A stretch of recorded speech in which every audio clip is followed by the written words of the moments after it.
Like Lazarus, the unknown time and place of your death is a mystery, isn't it? Also, the manner of your death. You can go while tying a shoelace, or you can go with a knife in your belly. You can go in fear, you can go in peace. You can go without being aware of either. In LA County General Hospital, my ward was next to the operating room. I was a poor sleeper and I was often awake between 3 and 6 a.m. And that's when they wheeled the bodies out. Bodies covered with a sheet. And the doors would swing open and the heads would come out first. Then the remainder of the body followed, rolled along by the white clad orderly. I always counted the bodies 1, 2, 3, 4, every blessed night. No need for me to count sheep. I had something better. One night they broke the record, at least during my sojourn. They got up to 8. I waited and waited for number 9, but he or she never came. The sun finally came up, however, and the bedpans were rattled, and the nurses made grim jokes and complained of their domestic problems. Our ward was a special ward where they put the desperate cases.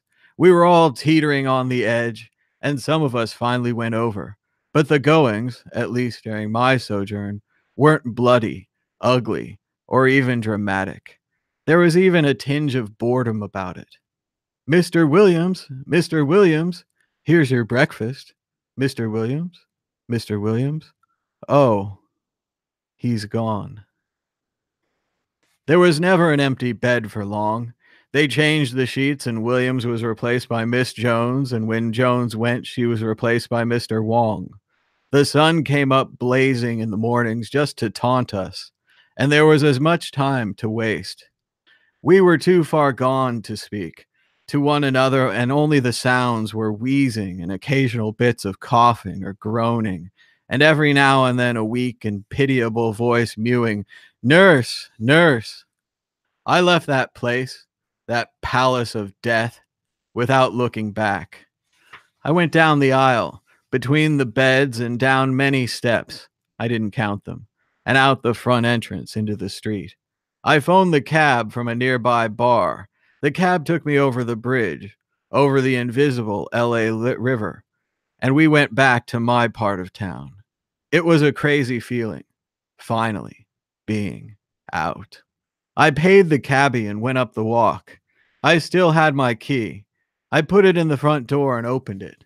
The room was on the second floor, up a steep stairway. The dog met me halfway. He was a big one. He leaped at me joyously, his tail whipping like a snake on fire. I was still weak, and he almost pushed me over. I walked on up the stairway and down the long hall and into the small room.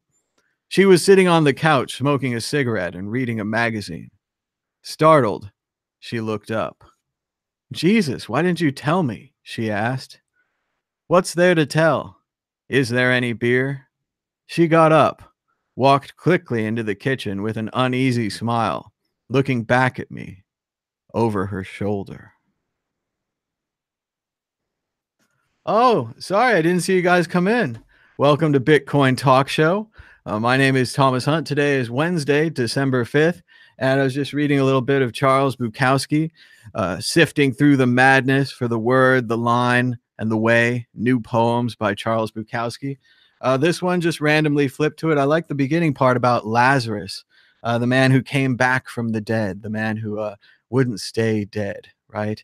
Maybe something about Bitcoin in there, someone that won't stay dead, how to face these hard times. And these are certainly hard times. I was just reading in Michael Casey's article. I wasn't going to start with this. I was going to do the news.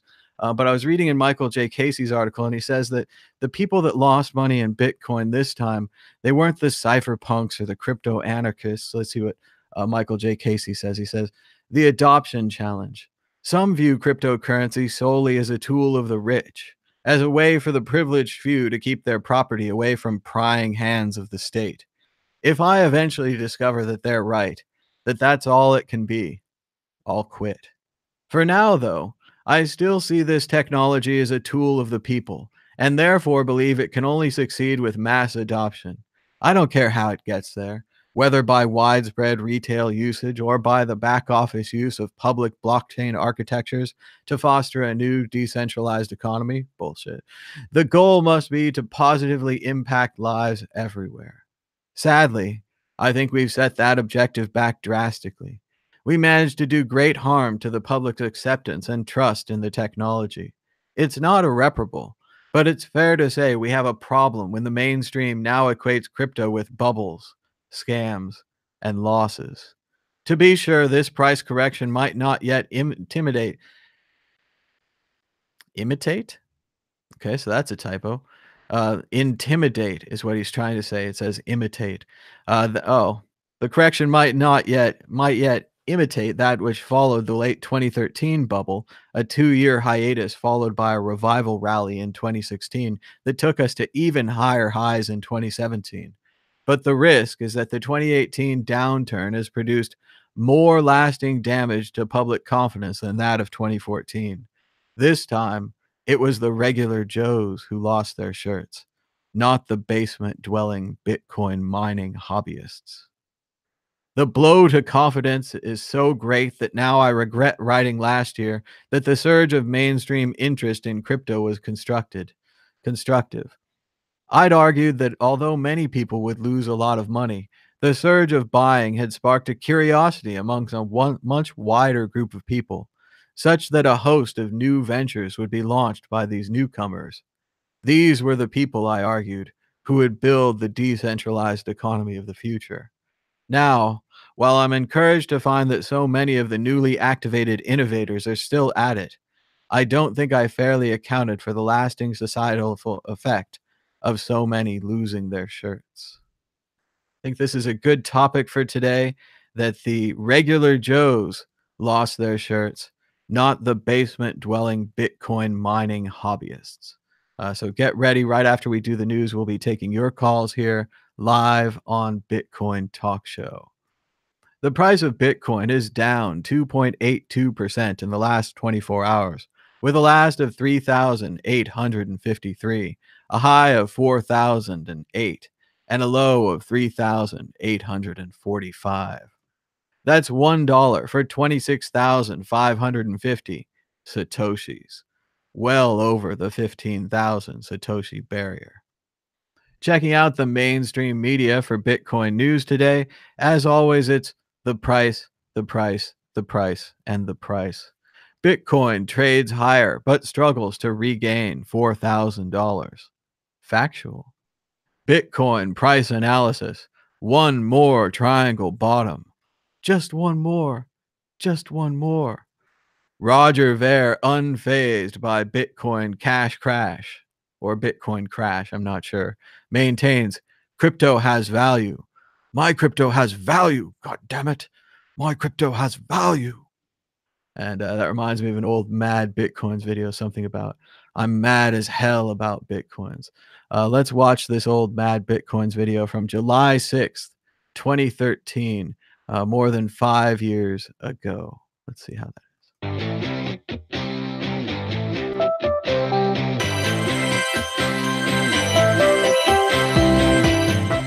I don't have to tell you things are bad.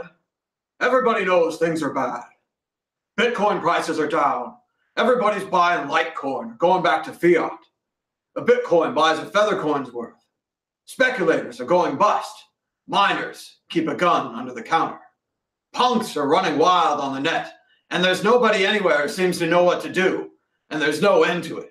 We know the ASICs have made Bitcoin unfit to mine, and Satoshi's dream of one CPU, one vote is long dead. And we sit watching YouTube while some newscaster tells us today that Bitcoin prices went down, and at the same time, Facebook millionaires are planning an ETF so to make the value skyrocket, as if that's the way it's supposed to be. We know things are bad, worse than bad, they're crazy. It's like everything everywhere is going crazy, so we don't go out anymore.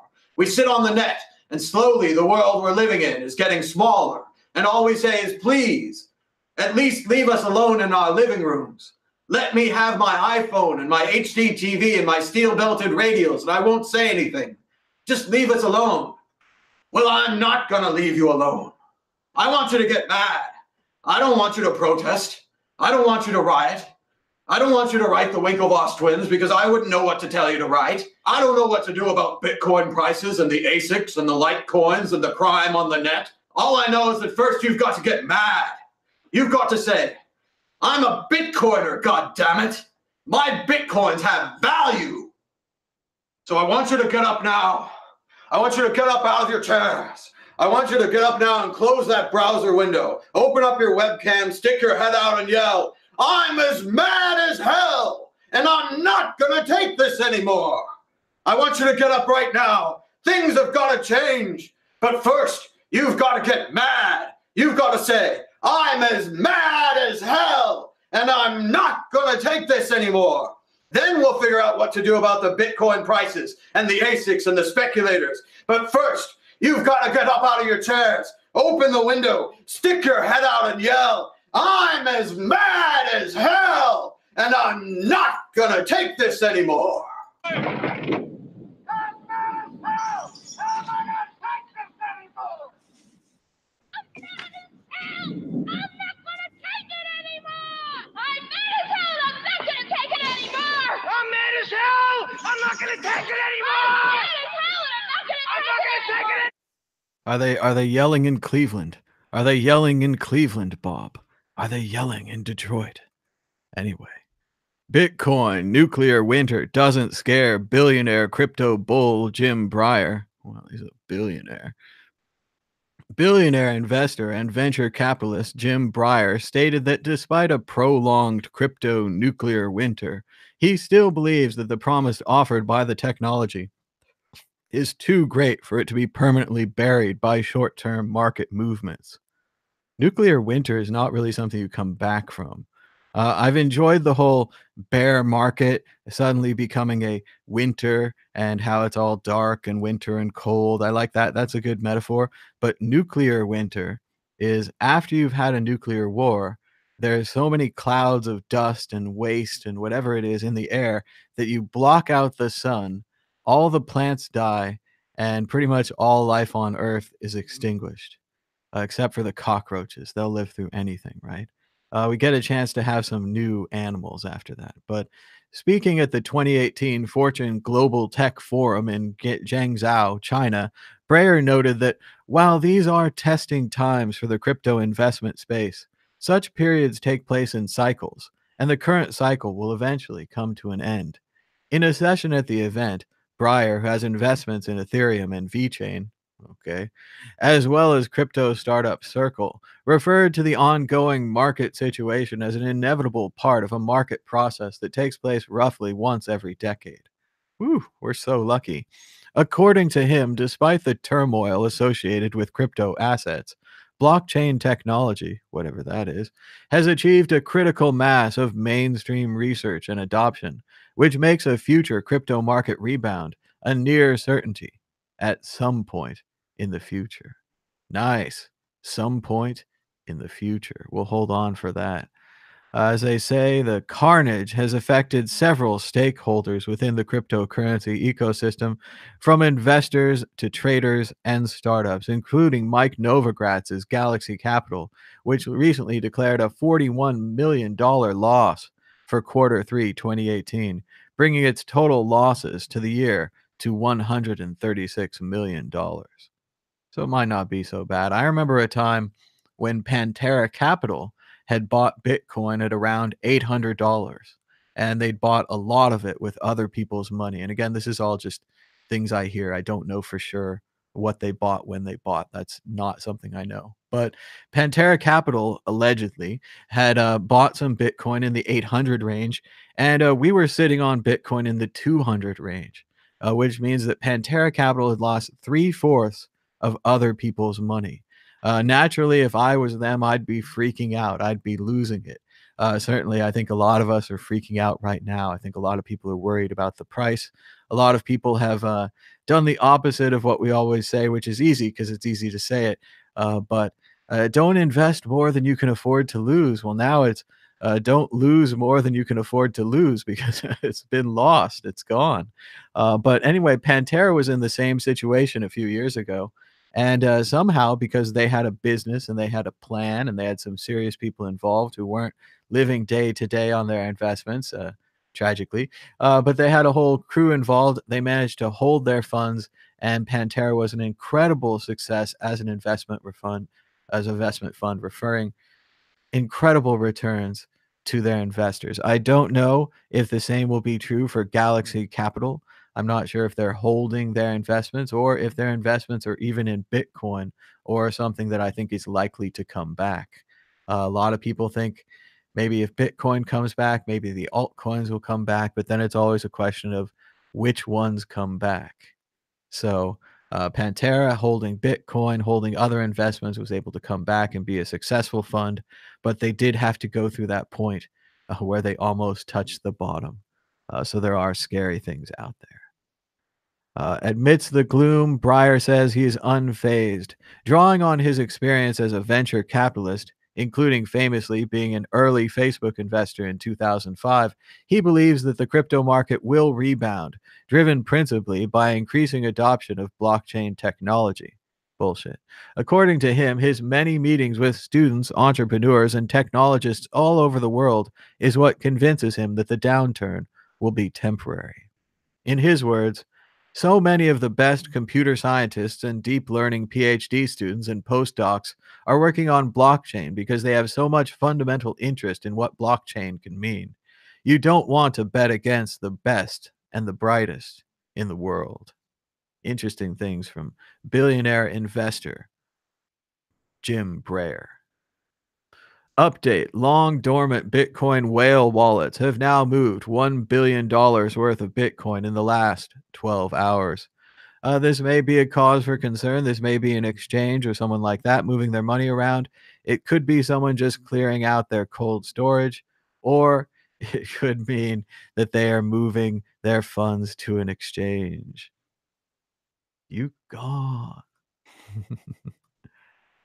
Bitcoin appears to be consolidating a bit below the $4,000 level, although it did manage to climb over 4,000 briefly today.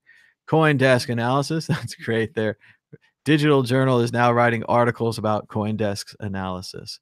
But once again, we are tracking the Bitcoin situation with these large whales moving their funds. It could mean something. It could mean nothing. There's possible maybe they want to dump it all, drive down the price. It's possible they're just cleaning out or updating their security situation. It is something worth keeping an eye on. They're saying in the chat, maybe it's the Mt. Gox trustee. That is very possible. The Mt. Gox trustee does have to pay back people eventually. I've heard some people are getting paid back in Bitcoin, so that is a possibility. But we are keeping an eye on this and other stories in the cryptocurrency universe. Remember, you can support the World Crypto Network by donating Bitcoin to the QR code on your screen right now. We also accept Ethereum, Litecoin, Doge, Dash, Vertcoin, and Ethereum Classic, but don't seem to get very many donations from those because they just don't have a big community like Bitcoin. Other topics for today, I might talk about the Nintendo Entertainment System. Watched a cool documentary about that on YouTube recently. Also watched a documentary about Blizzard Entertainment and the Command & Conquer series with Westwood Games, and Payless Shoes. I watch a lot of YouTube. The price of Bitcoin is down once again. It's $3,690. Checking out the 30-minute chart, we see a doji. That's a decision mark.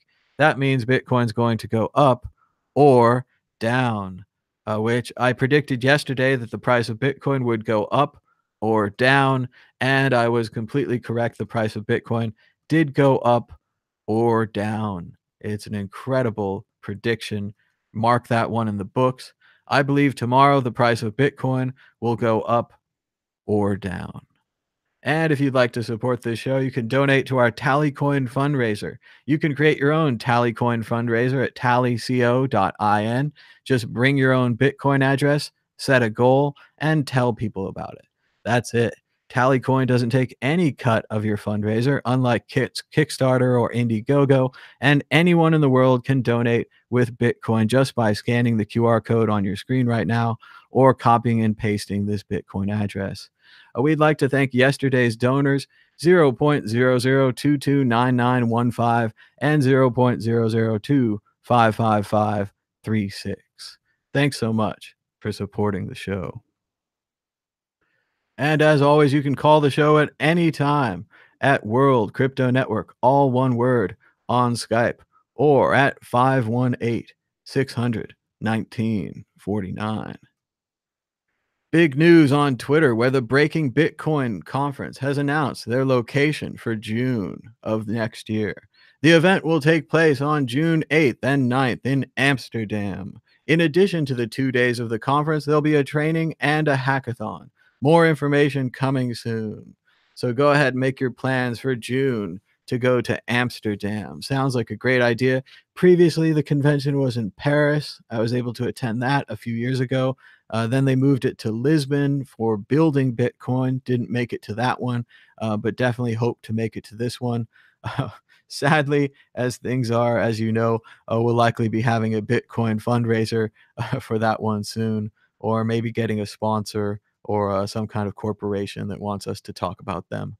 But it would be great to get up to Amsterdam to get to the Breaking Bitcoin conference to do some more interviews like we've been doing in Riga. We did interviews in HCPP in Prague, and we also did interviews in Malta and Frankfurt. So your donations make these interviews possible. So if you enjoy the interviews, check that out. And if you're in the Amsterdam area or the Europe area, this is going to be a great conference. Breaking Bitcoin, the last time I went to it, was all about Bitcoin. All of my Bitcoin friends were there, and no one looked down on you for being into Bitcoin. So it's going to be a great time. No blockchains in sight, just the Bitcoin blockchain. Zach Vole says, token scammers should thank God it's 2018, not 1720. Suggested punishment for the South Sea Company directors was parricide conviction, which carried the ancient Roman penalty of being sewn in a sack with a monkey and a snake and drowned. A little litigation is nothing. Great stuff from Zach Vole. We read a little bit more of Michael J. Casey's great piece, Crypto Winter is Here, and we have only ourselves to blame. And it's interesting, but I don't think we can all be held at fault. We didn't make the price of Bitcoin go up, and we also didn't make the price of Bitcoin go down. It was very exciting when all of our friends and family FOMO'd into Bitcoin and everyone was calling us and being interested in it. But that's not something that we did. That's something that just happened. The mania, the blockchains, the ICOs, all the Ethereums, this all happened. I don't think we can really blame ourselves. Did we try to focus on education? Did we try to focus on the technology, the Lightning Network, saying many times we don't know the price of Bitcoin? Certainly. But other people didn't. Other people focused on it like a stock, and they tried to predict the price, and they drove it up and they drove it down, and they added futures and derivatives and all of these wonderful market-making technologies. And it just got bigger and bigger and bigger. And we'll see how that ends. We're in good company today, though. The Dow Jones Industrial Average is also down 3% from yesterday. That's an 800-point drop, a very large drop for the Dow Jones, based upon uncertainty in the China market because of the Trump trade war that he's started. He's threatening tariffs once again. On one side, Mr. Trump met with China, said that they had a deal and it was going great and they were going to move forward. China's description of the meeting did not match Mr. Trump's description, adding to uncertainty in the market. Again, for classical history on Trump, this is his standard negotiating tactic. He will take us all the way to the breach before either rescuing it and saving the day with a good deal, or failing and completely taking down the whole country. So it's a little more exciting than he was just playing with his real estate company, where bankruptcy was always a possibility and not such a global problem. But we're keeping an eye on that situation as well. Checking out the top 10 cryptocurrencies by market cap, which is not important, and sorting instead by volume. We've got Bitcoin, we've got Tether, and we've got Ethereum in the top 3, rounded out by EOS, Ripple, or XRP, Litecoin, and Ethereum Classic, followed by Dash, Zcash, Neo, Qtum, some other ones. They're all looking generally up except for EOS, which is down 4.29%, and Ethereum Classic, which is down 2.68%, probably based on the news yesterday that the Ethereum Classic development group had run out of funds and was shutting down. Once again, many people had poor risk planning for this, myself among them. It's an easy thing to do. If you had a large amount of money and you were a company or even a person, and you didn't make a good plan for it as to what could go wrong, like the price of Ethereum going down to $100, you might end up with a smaller runway or no runway at all. So it is important to plan, and hopefully we will have better plans in the future. We'd like to thank our patrons for supporting the World Crypto Network. Did you know you can subscribe at patreon.com/WCN to support the World Crypto Network, donating as much or as little as you would like. We have the $5 group for some reason. That's $60 a year. And we have the $20 group, or you can just donate what you like, I think. But we are looking towards improving this Patreon page, making it more like a members-only group, and then providing you with value for being a member. But in general, if you like open source free content like this, please support it by donating to the QR codes or subscribing to the Patreon. Once again, you can call us now at Skype World Crypto Network, all one word, or at 518-600-1849. We'll try to keep the call lines open. We might start playing some of the new videos from Malta. We had a couple of other videos from Malta, maybe another really quick Mad Bitcoins. Here's the Secretary of Scaling, Segregated Witness. Ladies and gentlemen, the President of America!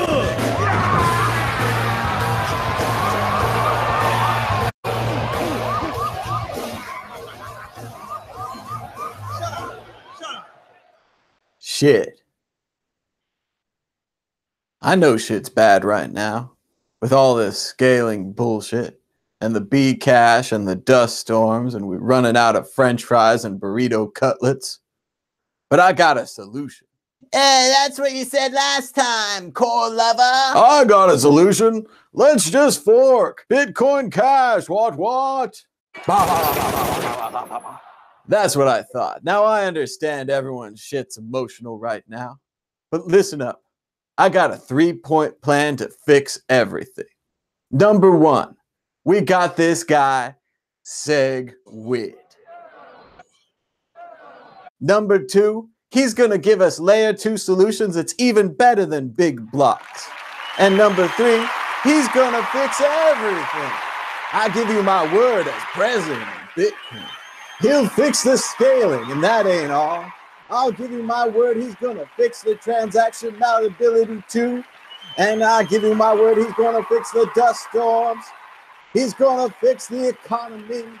He's going to fix the exchanges. He's going to fix the problem with the fees. Ladies and gentlemen, the new Secretary of Scaling, SegWit.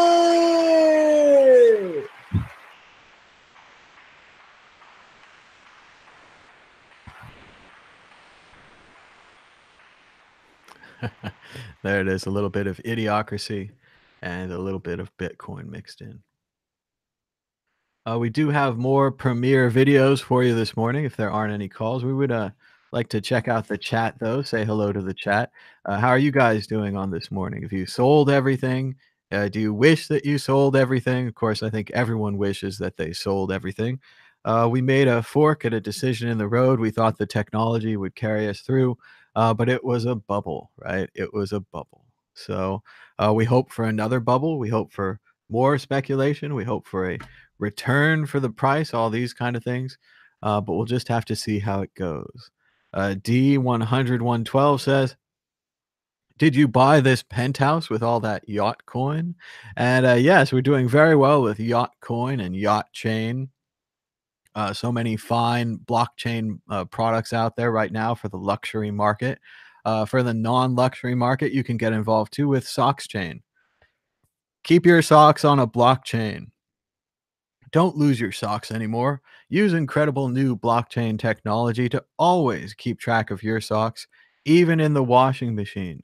Sock Chain works with most major washers and dryers. Simply attach the chains from left to right to maintain control of your socks while in the laundry machine. They are fully locking the lock chain of the Socks Chain on the blockchain. Tony thinks he didn't click the right video. It's good to read books, though, Tony. What about new ideas? Where am I ever going to get new ideas if I'm not out there challenging myself? Where are you going to ever get new ideas if I'm not out there challenging you? Well, now we're in a symbiotic relationship. Now we're going back and forth. Casso says, the price is down, but we are not down. I don't know. People are pretty down, man. I hope it gets better, but people are pretty down right now. We Smoke Bitcoin says, bring back the hat. I'm wearing a hat. Casso enjoyed the Mad Bitcoins. We played one a little earlier, played another one. Bitcoin Buddha asks, did you see the Ethereum shill on Joe Rogan yesterday? I am a big fan of Joe Rogan, but I haven't seen his latest show. Apparently there's an Ethereum guy on there. I'd love to check it out, though I'm not sure if Joe's a big Ethereum fan or not. Tony's mad, but it's just because he bumped his shin bone. That's not so bad. That's all right. And looking like the price is 3,717. We're joined by Andy Hoffman. How's it going, Andy? Oh, well, I figured I'd join in just because of all the carnage and put in my 2 cents. I'm doing fine. And it's very sad for Bitcoin right now because this didn't have to happen, but it is, and we'll move past it. Well, the trader guys say we have to go back to this point because we didn't touch the 2 points. It sounds like a game of tag where you're like, oh, you didn't touch base before we played again, so we can't play together anymore. At least that's what they say. But it seems like they're just going to say that long enough for it to become true. And we went through one of those things. Well, you know my feeling about technical analysis. If it goes down, it'll keep going down. If it goes up, it'll keep going up. And from all my years in the business, particularly back in the precious metal space, it's a perfect analogy for crypto because it's very small. And there's a handful of these gurus out there who get subscriptions based on their trading. And they're all the same. They say that they're short-term bearish and long-term bullish so that they can be right no matter what happens. And if you actually dissect all the millions of calls that they make, you see that most of them are wrong. But then when they have one that's right, they highlight it and they ignore the wrong ones. And of course, if you're one of the bigger names and you say, I think it's going to crash to zero before it surges to 1 million, well, if it goes to 1 million, you're going to be a big winner because you're a guru. And if it goes to zero, you'll be an even bigger winner. So why not say it? But again, look, no one knows what's going to happen in crypto. We can only use our best judgment of what's going on. We know the fundamentals have improved all these years. We know the hash rate's gone up. We know the network security's gone up. The use cases have gone up. The financial markets are in very bad shape right now. Gold is dead. Currencies are falling. And of course, the Bitcoin network is working beautifully. So there's no reason this should have happened, but we're obviously not at the point yet where it is fully anti-fragile. It still is susceptible to these hits. And in my view, my personal view, it's this Satoshi's venture thing that was a well-calculated attack at a very opportune time to break the support that had been holding all year and get people to capitulate. And it's worked. And you know what? The thing that's pissed me off the most, and I'm ranting here so much, and people know that I've even sold. I shouldn't even be this mad, but I'm pissed off that the Bitcoin community doesn't do anything. You're doing something here. I don't see any of the core developers out there like they were last year with the UASF and all the efforts to refute Roger Ver and Jihan Wu. They're sitting there going, oh, well, fake Satoshi, he's no big deal. He's just a scammer. He's not going away. He's well-funded. He's malicious. Who knows exactly what his plan is? And it's working because he's going to take out ABC Bcash probably within the next few weeks. It is a big space out there, and there are large forces at play. And I don't see, like you're saying, the Bitcoiners being offensive on the positive side. I talked about this about 6 months ago when I moved to Las Vegas. Part of my plan was to try to build a Bitcoin-centric cryptocurrency type network here in Las Vegas. I was hoping that maybe some of the larger Bitcoin holders would help me, would support me. It's more of a PBS type project. It's more about education than, say, about CNN, about sensationalistic trading news. If you had bought this altcoin, you'd be a millionaire right now. Titles like that aren't really what we do here. But I wasn't able to find that support. I'm still looking for it. But alternatively, like you're saying, Craig Wright runs a couple of companies, runs a couple of ICOs, finds that support Roger Ver, of course, can bring that support wherever he wants to go. So we do see large forces moving against Bitcoin. And like you're saying, the Bitcoiners aren't doing much to defend it at all. This idea that Buildle is a good enough solution, just putting your head down and going to work, may seem fine for the developers, and I'm sure they've got the salary. From a YouTube perspective, we've lost 90% of our YouTube revenue. If we just keep making YouTube videos, we're going to go down with the ship too. And I think that's true for everyone else that depends on engagement, new people being into crypto.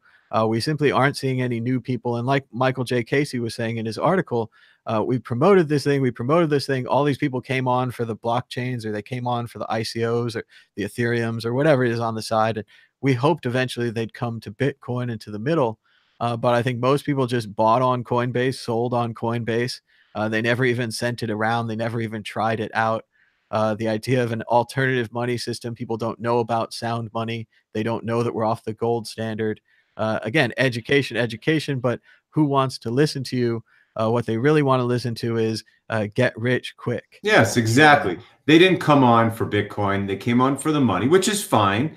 But as I've written, in fact, I wrote several times last week, I know we want to believe Bitcoin is a cause, but it's not yet a cause. It's still just a financial investment. It's the most amazing financial investment opportunity I had ever seen, and still is, especially down at these levels. And the whole crypto space is. I'm not 100% Bitcoin maximalist. I think we're entering a digital age in which, for a variety of reasons, there are going to be many, many digital assets that are replacing traditional assets for a variety of reasons. But the fact is, this first wave, and Mt. Gox doesn't count as a first wave. And I was there back then. I just bought a Bitcoin because it was going up. I didn't even know what the heck it was. But this, as it turns out in hindsight, was just a first wave of people coming on to buy. Most of my clients came on at the very end, October, November, December, because the price was going up. And they talk about how they're interested in Bitcoin. But the fact is that they're just investing to make money, like the dot-coms. That's exactly what has happened. And, you know, for all the people that are talking about how they care so much about Bitcoin, no, they care about, you can't care about Bitcoin, okay, until you can financially support yourself. If you're going to put all your money in Bitcoin and then it crashes, you're not going to be able to care about Bitcoin. In fact, you'll probably hate it. So, you know, for some people, you know, the people who are just small investors, well, they come and go. But the people who talk the big game, the last year, all the people that put their heart and soul into talking about it, the developers, they got to be out there talking. Where's Andreas Antonopoulos? He was my hero. I mean, and it's great. He's allowed to do whatever he wants. I'm sure he has a great business consulting, help educate, but there are no people like him out there now. I just don't see any support. And it's not enough to say right now, well, Bitcoin is just so great. It's so anti-fragile that doesn't matter if he comes on. Look, Bitcoin was almost destroyed last year by Roger Ver and Jihan Wu, but it fought to the death to win those scaling wars. And this is just the second one coming at it. Now, the good news is that it's already gotten SegWit, and it's already gotten a huge hash rate and a lot of support around the world. So it's not like there's going to be a lot of people out there who believe big blocks need to come back. In fact, that's the craziest thing about this whole SV thing is, and this is why I'm so mad at the developers, is I have not a clue what exactly he's doing. Like, why would he be getting support? I mean, maybe he has a big stash of Bitcoin. He's selling to build SV, but I don't even know what SV is. It's 4 times bigger blocks than Bcash. We know big blocks don't scale. So why would anyone believe there's anything here other than just, you know, getting rid of Bitcoin that's going to be bought up by somebody at some point? I don't get it. And but again, it shows you that Bitcoin is far from ready for the prime time. If it gets this damaged by this kind of a, in my opinion, pretty financially motivated attack, it's not really doing anything to Bitcoin. I'm not entirely convinced that SV is the reason we're going down. Maybe it's the straw that broke the camel's back, like you're saying, or maybe Roger, yes, Jihan, or CSV had to do a large sell around that time, and that freaked out the numbers guys. Because I basically believe if you had a large amount of money and you saw we came to the bottom of one of these triangles, you could push us through the triangle. All the technical traders will follow like lemmings, and then at the bottom of the triangle. And I'm going to cut you off before you finish, because you're saying not necessarily. That's true. And I agree with you 100%. I agree 100% that this effort between CSW and Calvin Ayre was purposefully to break the, let's call it the Hoffman line, which basically means the support line for the whole year, which was $100 billion, which is where the institutions came in and where they left. And so by breaking that line at a time where sentiment was pretty weak, I mean, there was definitely buying there, but sentiment was weak. You know, like you said, Twitter or YouTube videos, subscriptions at CGC, they were all dead. So it really didn't take that much. So if he really did have a stash and worked with his guy, his billionaire guy, who, by the way, there's no insider trading rules. They could have even easily planned for this in many different ways to break that level and get everyone to capitulate. Absolutely. And then people could blame it on SV when the fact is it may well have simply been a financial attack. But go on. What are your other reasons? Well, also, I would agree with you that the SV, it does seem like it's just bigger blocks. It's a 128 megabyte block. It also seems more like it's shifting control to Craig Wright than to maybe Jihan and Roger or whoever had control of the previous repository. Remember, a lot of these things about who controls the source code that the miners use to upgrade. When you change that repository, you control the coin or the chain or whatever it is. So I think those are options. But for me, going back to, like you said, the .coms, I remember during the .coms, I was just excited about internet. I was excited about email and web pages and sending data around. The whole idea of internet was great for me. To see pets.com go up and go down, sure, I was inconvenienced. I couldn't order from komodo.com. I couldn't have them deliver my ice cream and rental video games. We used to rent things from Blockbuster, but they would deliver it to your house. It was amazing. Bicycle messengers. But so I always knew the internet would come back. Same thing for Facebook. I bought the IPO. It went down. I held it. It went back up. I did okay. Right now, sure, Facebook's down again. That's a complex, different issue. But Andy, what is it about this crash? Why should people believe that it will go back up other than we just think Bitcoin's awesome? I think we lost Andy. We lost his video, but maybe he'll come right back. But I want to ask you in the audience as well. Let's see. Andy, you back? All right. I can't hear you though, but I can see you. So we're on the road. But no, I think that I mean, I do hope it comes back. I still think Bitcoin's useful. I still think it's world changing. But the fact that it's sound money doesn't mean that it's that too different from, say, Betamax. VHS might be the one that comes through. Maybe VHS is Ripple or whatever. I don't think so, but I'm just saying out of nowhere.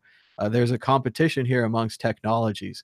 Bitcoin is a technology that lets you hold your funds with no government, no corporation, no central bank. And that's valuable to some people right now.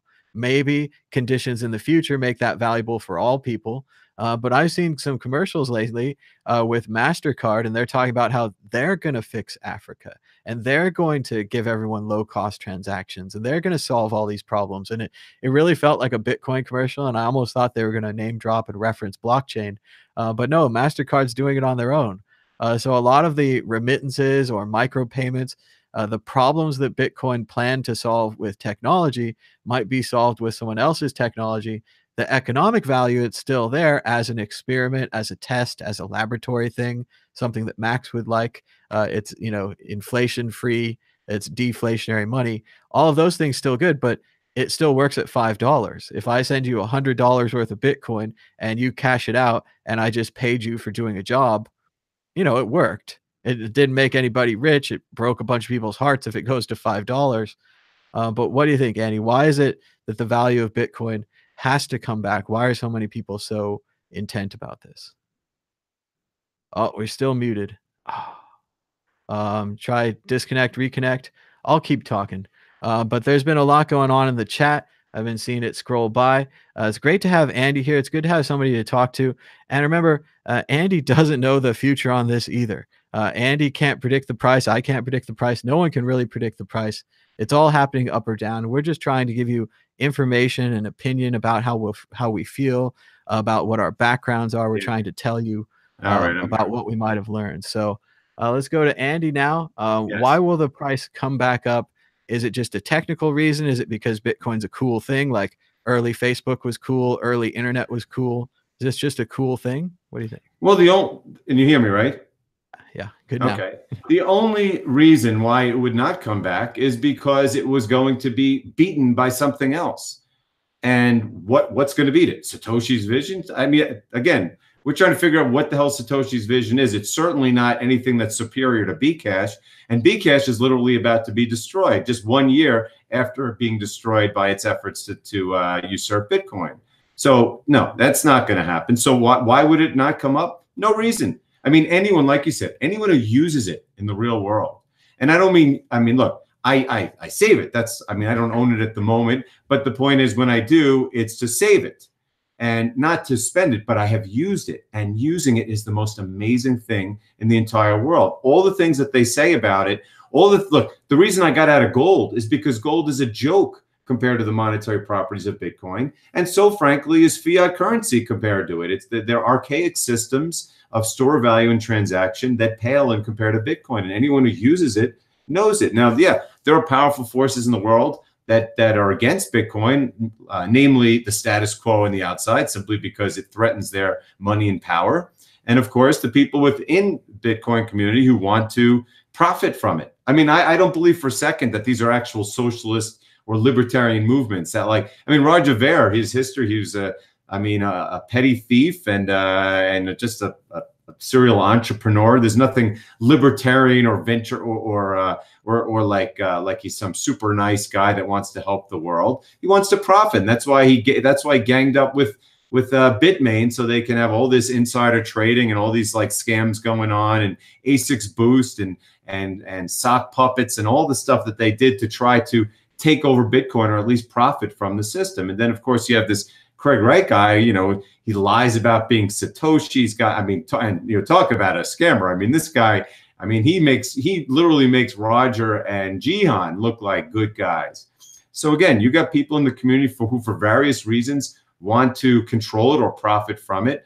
And they are really bad people. And unfortunately, we don't have, at the moment, I just don't see the fight in the community like we had last year. The institutions that came in, they don't care. They're just financial players. The guys that in our community that fought against Bcash last year, they did care. There was community in that fight. But right now, the big money that came in at the Hoffman line, they leave just as quickly. They could not care less about Bitcoin. So we need to fight as a group right now. But the fact is that Bitcoin's not going away. It will be a store of value for many years to come, probably for many decades. And it is by far the most efficient system of transaction in the entire world.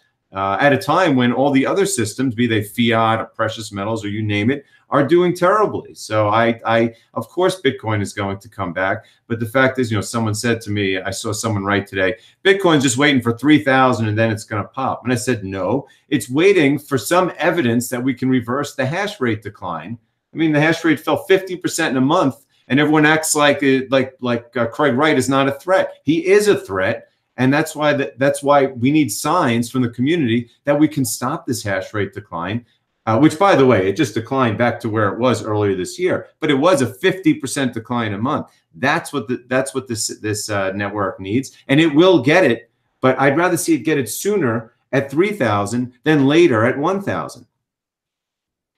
It would be nice to have the hash rate back. Yeah, the hash rate's a whole separate issue. That's another one we haven't really brought up yet. That although I think mining contracts are set on the long term, a lot of people during the up and the down, they were seeing the hash rate rise, and they're like, why are these people still mining? Why aren't they out of money? Why aren't they selling whatever it was when the price was going down and the hash rate kept going up? And I think it was probably that these mining companies have set up their things on a 6-month schedule or on a 1-year schedule. And when they reevaluate after a year, then they make their decision, that kind of thing. So we could be going through some of those. Maybe we need a large mining firm to come on. Someone would have that belief in Bitcoin. Yeah, you're absolutely right. It's, the buy high, sell low. And I remember Francis Pouliot saying it was like a super tanker. It's hard to turn around because everyone buys the miners and sets up. You can't just turn them around. And someone on World Crypto Network, I remember, it might have even been Gabriel, talking about, look, this is just the investment that came after the price went up. But guess what? The price has been down for a year. So like you said, now the super tanker can start to turn because people are going to go, well, I have all this high cost mining equipment. Crypto is out. I'm just out. And so you'll see. So even if when the price starts turning around, this is supply and demand. People stop mining, and then all of a sudden the supply, starts to go down. The difficulty changes, and the price goes up. All these things are cyclical, but that's exactly what's going on. And at the same time, some of it has obviously been hijacked. I don't even know how the mechanics are for this hash war going on between ABC and SV and obviously Bitcoin. They all use the same algorithm. And who knows what Craig Wright and what Bitmain. Look, Bitmain is fighting for its life. I don't care that they got the fork of SV. They are fighting for their life. They're not getting their IPO. Their balance sheet was dead when Bcash was over $400. And now the combined Bcash is like, $200. So, I mean, they're fighting for their life. They're probably selling whatever Bitcoin they still have. Who knows what Roger Ver is doing? I'm sure he's still a wealthy man, but he's a lot less wealthy than he was. And of course, who knows what even the intentions of SV are? For all we know, he's trying to tank it so that he can buy it all up with his. I mean, you don't even know what he's trying to do, but I assure you that he is no saint either. If Roger Ver is no saint, he's definitely no saint. But again, the fact is, Bitcoin's not going away, but people need to realize it's a financial investment. It's a financial investment first. It'll never be a universal store of value or transactional money transaction medium until it's worth a lot more. That's why we've hodled it. And now it's worth $60 billion. That's chump change. 100 billion was chump change. But no, it needs to get the price back up. And that's why we need to fight off SV so that people stop worrying that it's going to destroy Bitcoin, even though it's such a ridiculous, unfounded fear. Agree. And on the Bitmain news, we had more news yesterday. This is just a rumor from BTC King 555 on Twitter. He says, we got a leak of Bitmain's Q3 numbers. Complete disaster. The company lost $740 million, including losses on inventory and Bitcoin Cash. This is not accounting for hash war costs. So this was the missing information from their IPO. They'd released quarters 1, 2, and 4, but not Q3. So it does look bad for them. They are in a tough position. But going back to what you said earlier, I do think that Bitcoin is useful. I think that when you use Bitcoin, you do start to get the benefits from it. And like Andreas has said, you start going down that rabbit hole. You think, if I could use this for this, what else could I use this for? Things like a timer, like paying someone a subscription, paying someone $1 every month, or things like a washing machine that can order its own soap. Doesn't make a lot of sense. People think it's silly, but in the same way, when you're out of soap, it automatically orders more. It just shows up, that kind of thing. The washing machine has its own money that's programmable money that it can use to pay for the soap. These kind of things become obvious when you actually use the Bitcoin. Yeah, I mean, the genie's out of the bottle about the usage of Bitcoin. Now, forget the store of value thing, because it's been different for everyone. If you bought several years ago and you sold recently and you made profits, that's great. It was a good store of value. But the vast majority of crypto investors have lost money. They'll tell you otherwise, but I can see it. It was pretty obvious from subscriptions on my site. They massively spiked when the price went from 5,000 to 20, and then they stopped when the price started falling. Everyone lost money. So I would bet that probably 10 or 20% of all the people who've ever invested in crypto have lost money. So for them, they can't say it's a store of value, even though it's obviously a lot larger than it was 10 years ago. If you were there from the beginning, and it'll probably be a lot larger 10 years from now. But from a transactional standpoint, there is no disputing whether you're Jamie Dimon or the Chinese government. All you have to do is use it once, let alone all the time, to realize it's so vastly, vastly superior to fiat currency, to precious metals, to pretty much any money the world has ever had, whether it's currency for transactions or actual money for store of value. I mean, it's a joke. Again, I mean, I was the world's biggest gold bull forever, for 15 years. And now I'm the biggest gold bear, because I look at it and I laugh. All the things I used to say that were good about gold, or at least compared to fiat currency, they were. Theoretically, it was fungible and scarce and liquid, but compared to Bitcoin, it's not fungible, liquid, or scarce. In fact, it's embarrassing how centralized the whole process is, which, believe me, I know since I worked for the bullion industry for 5 years. Everything you do goes through central depositories, from buys to sales to storage. And yes, you could at some point store it at your house if you wanted to, but that's incredibly dangerous and stupid also. And it's also beyond illiquid being stored at your house. The only place you'll get any liquidity is storing it with a third party who the government is watching like a hawk. And of course, fiat currencies are dying left and right. I mean, how much more do I have to write about everything from the BRICS Brazil, Russia, India, China, South Africa, their currencies are crashing. All these South American countries, your ECB is still has negative interest rates. The Bank of Japan still has negative interest rates and QE going on. The U.S., they have to come out and say, oh, we're sorry, we're not going to raise rates anymore. Just when the stock market goes down for 2 days, even though we're already near historical rate lows. I mean, fiat currencies are being destroyed. The cost of living continues to rise. And fiat currencies are being printed at a record pace. Debt is exploding, and precious metals have gone nowhere. So again, there's no real competition for it. So the only real competition would be if there was a crypto that gave it good competition. And compared to last year, I mean, think about it. Last year, there was more than one time where we thought Ethereum was actually going to flip in over Bitcoin, and many times where the FUD, at least Ethereum wasn't trying to, manipulate markets to look that way. People actually believed it. But in Bcash's case, they spent a whole year trying to rig markets and sentiment and propaganda to make people think it was going to flip in. And then at the end of the year, when the Mt. Gox trustees started selling and the altcoins had their pump at the same time, it was just a general belief that all altcoins were going to usurp Bitcoin. But here we are a year later, and it's pretty obvious. If anyone thought there was any competition for Bitcoin, that it's over. I mean, theoretically, the only quote competition for Bitcoin, I mean, most of them are turning into .coms as we speak, is Satoshi's vision, simply because it's been going up a little from nothing because he's got his whole effort at promoting that it's going to be Bcash, let alone Bitcoin. So there's really no competitors for Bitcoin in any sector of the global monetary community. So I have very high confidence that at some point the vulture investors are going to come in and start buying it up. I don't believe for a second it's going to go down to these ridiculous levels like where it was at the beginning, because it's gone so far. But again, without a fight in the community of any kind, if everyone's going to just sit here and let Craig Wright just rape and pillage the place with whatever he's doing behind the scenes, it will go lower. So people, stick up for yourself. Institutions, look into it. I mean, so we'll get there. But this was a very, very opportunely timed attack, which has had maximum effort, and maybe it's good for Bitcoin because it destroys a lot of these competitors quicker. But in the meantime, it's a lot of pain for people in the sector. And going back to what you said earlier about it being useful, and I really do think Bitcoin is more useful than money, more useful than banks, things like this. I think of Bitcoin more like software than I do like money. When I was a kid and I had a computer, I could get pretty much any software I wanted, install it, figure out how it worked, learn how to use it, that kind of thing. And it was great. You just download it, install it on the computer, and you're ready to go. Bitcoin's the same way. If you want someone to try out Bitcoin, you don't have to go through a centralized institution. You don't have to fill out any forms. You get them to install a wallet on their phone from a third-party provider.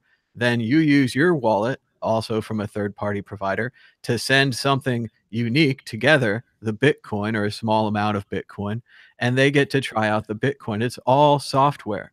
The idea of what you can do with it. Oh, do I need the bank's permission to store it on my phone? Do I need the bank's permission to store it on my home computer or my Trezor or my Ledger or whatever? No, you can do all of that. But in the same way, if you screw it up, if you send it to the wrong address, if you don't put two-factor authentication on your Gmail or on your passwords or on your exchange, if you have a bad password, if you have an untrustworthy roommate, whatever it is, if your money is stolen, it's gone. The same way on your computer. If you had a special file on your computer and you published it on the internet, it's gone.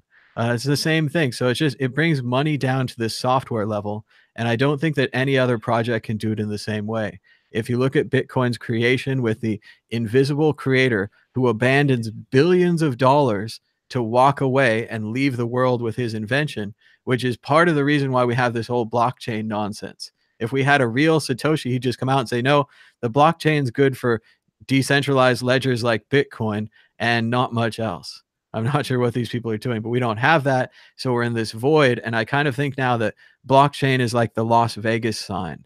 I don't know if you guys seen that welcome to Las Vegas, the neon sign. There's a reason that it's everywhere on everybody's T-shirts and keychains and everything. The artist left it in the public domain for the city of Las Vegas. So if anybody wants to put their name on there and put it out there, they can. The same thing's true about Bitcoin. Bitcoin Cash, Bitcoin Satoshi's vision. These aren't Bitcoin. They're not like Kleenex Light. Kleenex with stuff in it, whatever it is. It's not that way. But like Andy's saying, we do have no one in the media defending that.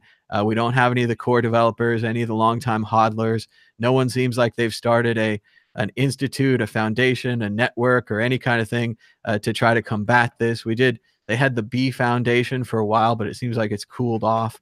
And again, I don't know that this was specifically what they wanted to work on. Originally, it sounded like they wanted to hire developers to work on building Bitcoin's code. What Andy and I are talking about is a whole nother level of Bitcoin here. Bitcoin's social code, Bitcoin's media code, these different levels and different ways in which people talk about Bitcoin. And I agree, I don't think we have anybody working on it. The project's gone completely to the wayside. While a lot of the things that I think people admire, even maybe not at the top level or just on a subconscious level about Ethereum and these other projects, is that they have great marketing, that they have advertising, they have swag, they have logos and graphics and t-shirts, and Bitcoin doesn't have that. We have to do that for Bitcoin ourselves, or if we had a community of people coming together, donating millions or maybe just $1 million, something like that, we could create it on our own maybe. Yeah. Well, the thing with Bitcoin is that because it's a completely open source project with no Satoshi, there is no marketing effort, and that's fine. It really doesn't need a quote marketing effort, and it's not supposed to even have a marketing effort. I mean, I guess you could consider us Bitcoin marketers, but I'm not really a marketer. I mean, my CGC, I educate people about Bitcoin. I say, here's how you buy it and store it, and this is how it works. But it's not like it's a company or a product. And, people say, oh, well, you talk about B-Rhodium. Well, I mean, yes, it's a decentralized code theoretically, but it is a program that has marketing. And marketing does work in certain ways. Satoshi's vision is proving that marketing can work. He's mobilizing assets and people for an attack. Bitcoin can't really do that except on a grand scale like the UASF last year. And, theoretically, that should happen now.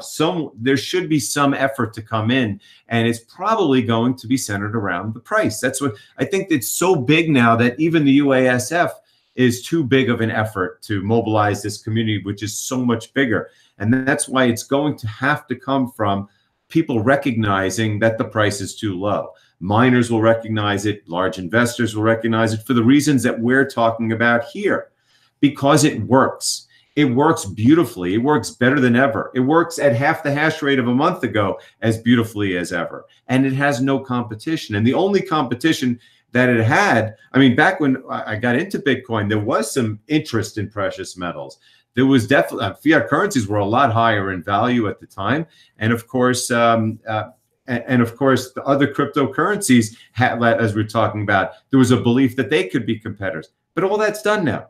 Fiat currencies, precious metals, and other cryptos have all been destroyed. Don't worry about Bitcoin's price being down 80%. They've all been decimated a lot worse in terms of purchasing power and reputation over the past 3 or 4 years. So again, there's going to be a support level here, and it's not based on technical traders. Yes, breaking that $100 billion line was a major support level because it took a whole year to break. And the fact is that it was amazing that it held up like that, considering that we were coming off of the biggest bubble in history, with all these other altcoins crashing through the like never before, and yet it still was able to hold on that long. But of course, when it did break, technical traders come in. But I don't believe for a second that, well, it has to go to a certain level, because I believe that there's going to be fundamental support at some point, somewhere not far from here, when people realize there's no alternatives in the fiat world. Now, I just saw it floated again on Twitter, the idea that this is all a trick by big business and institutional money to get us to sell our Bitcoin so they can come in and buy them. Is it low enough for them to buy yet? How much lower does it have to go? How many of our bags have to be taken away from us before they'll buy this? And this will be my last comment, because I wasn't even planning on doing this, and I have so many things to do before lunch. But no, the institutional money has no clue what's going on. It's just an investment to them. And right now, it's a microcap investment. When it's under $100 billion, it's just a curiosity. But the beauty of it is that after a year of being over $100 billion, they've done a lot of work on it. And frankly, there would have been a huge amount of crypto hedge funds that entered the space January 1st if it weren't for this attack that took it below 100 billion. And that's why it's so sad. There would have been lots of investment. And that's why Craig Wright's attack was so beautifully timed, because it looked like it was going to hold, but it didn't. So look, but all these people that have been doing research for all these for this entire year do realize what we're talking about here. There's some very smart people that sit on a lot of money, and so there will be people bottom feeding. I hope it's right here, and at some point it's going to be exposed that Craig Wright doesn't have a product, that he really it was just a financial attack. Bigger blocks doesn't work any better than big blocks. So that's my final word, is that I wouldn't worry about the technical levels. I'd worry about at some point we're getting to a point where the reality of how well Bitcoin works and how poor its competition is going to run into the fact that there's a lot of big money out there that understands this, and that Bitcoin is now a chump change investment. $60 billion is nothing. They can take huge positions at $3,500 or $4,000 compared to what they had to take at $15,000. So if it's okay, Thomas, I'm going to run. I'll be back for another episode, maybe next week. All right. Thanks so much, Andy, for stopping by, and we'll see you again soon. Great. All right. Good stuff from Andy there. Anyone want to call in right now? Let me get the phone number up there in the chat. You can call us on Skype at World Crypto Network, all one word, or at 518-600-1949. I've still got some notes from what we were talking about with Andy. Let's just go over some of those. Andy was talking about how useful Bitcoin is, and I really do think it's useful. Bitcoin, of course, reminds me of the MP3. When I got my hands on the MP3 the very first time, I knew instantly that WAV files were done and that CDs were done, and that MP3 was the future of music, just because it was so much more useful. And the same kind of ideas that I'm describing you might have about Bitcoin when you think how it's programmable money, how you can store it here, store it there, keep it in one place without having to spend any money. Like a banking account would just get closed down by the fees eventually. With Bitcoin, you can just put it there and it'll stay there unless someone else gets your private keys. But the MP3 was the same way, having our music on every computer, being able to move it around, being able, of course, to make copies of our music was very useful. And then the internet, as most know, is just a copy machine. So let's see. Hello, caller. You're live on the World Crypto Network. What's your name and where are you calling from? Good morning, Bitcoin. Good morning, Thomas. Welcome back. This is Mustafa. Hey, Mustafa. How's it going? Are you out on the road today? Where are you today? I'm always on the road, man. Always on the road. I'm, I don't know, somewhere in Indiana. Like, somewhere in Indiana. I'm not sure. Indiana sounds nice. What's on your mind about Bitcoin today? Are you taking the crash well? Actually, yeah, man, I'm loving it. You know, Bitcoin's on sale. I don't know if you remember when we spoke last, or maybe not the last time we spoke, but back last summer or something, when we were talking, and I was telling you that I didn't think Bitcoin was going to pass $10,000 this year. I actually didn't expect it to get this low. But, I really can't complain. You know, you gotta, you know, if you're a true hodler, you believe in the Bitcoin network and the whole ideology of sound money, then, you know, the dollar value shouldn't matter in the short term.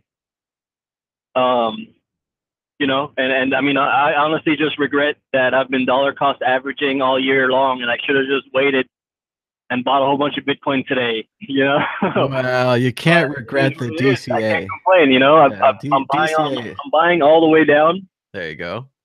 And I'll keep buying, you know, until the Bitcoin price at least comes back up to 10,000.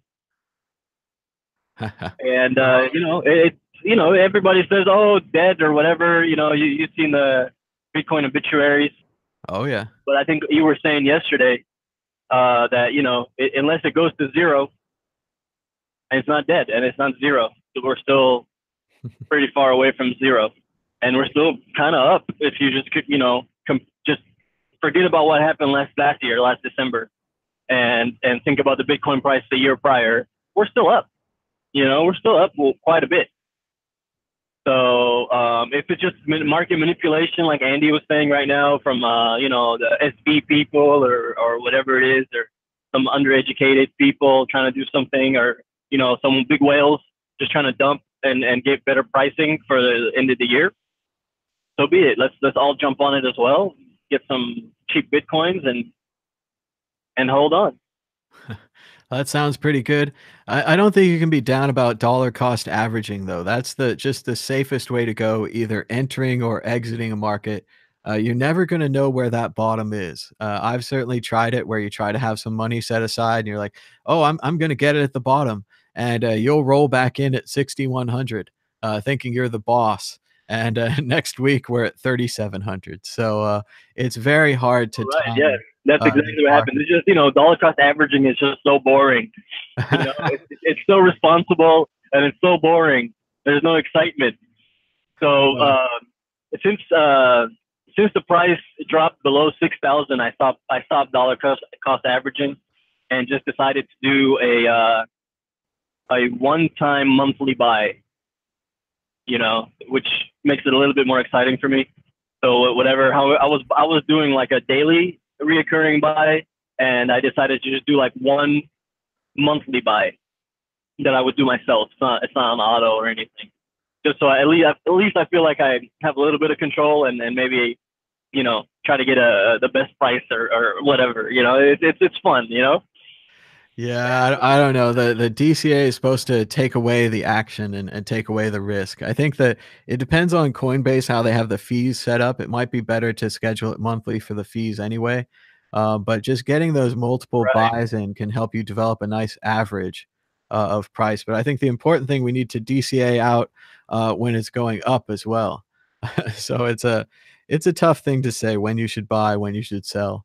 But we all have to make our own Yeah, decisions. you can never know. Yeah, you can never know. It's such a gamble. That's why dollar cost averaging it's a smart way to go, because you know that, you know what, I'm just gonna invest this much every day or every week or every month or whatever it is, and you know, whatever happens happens. And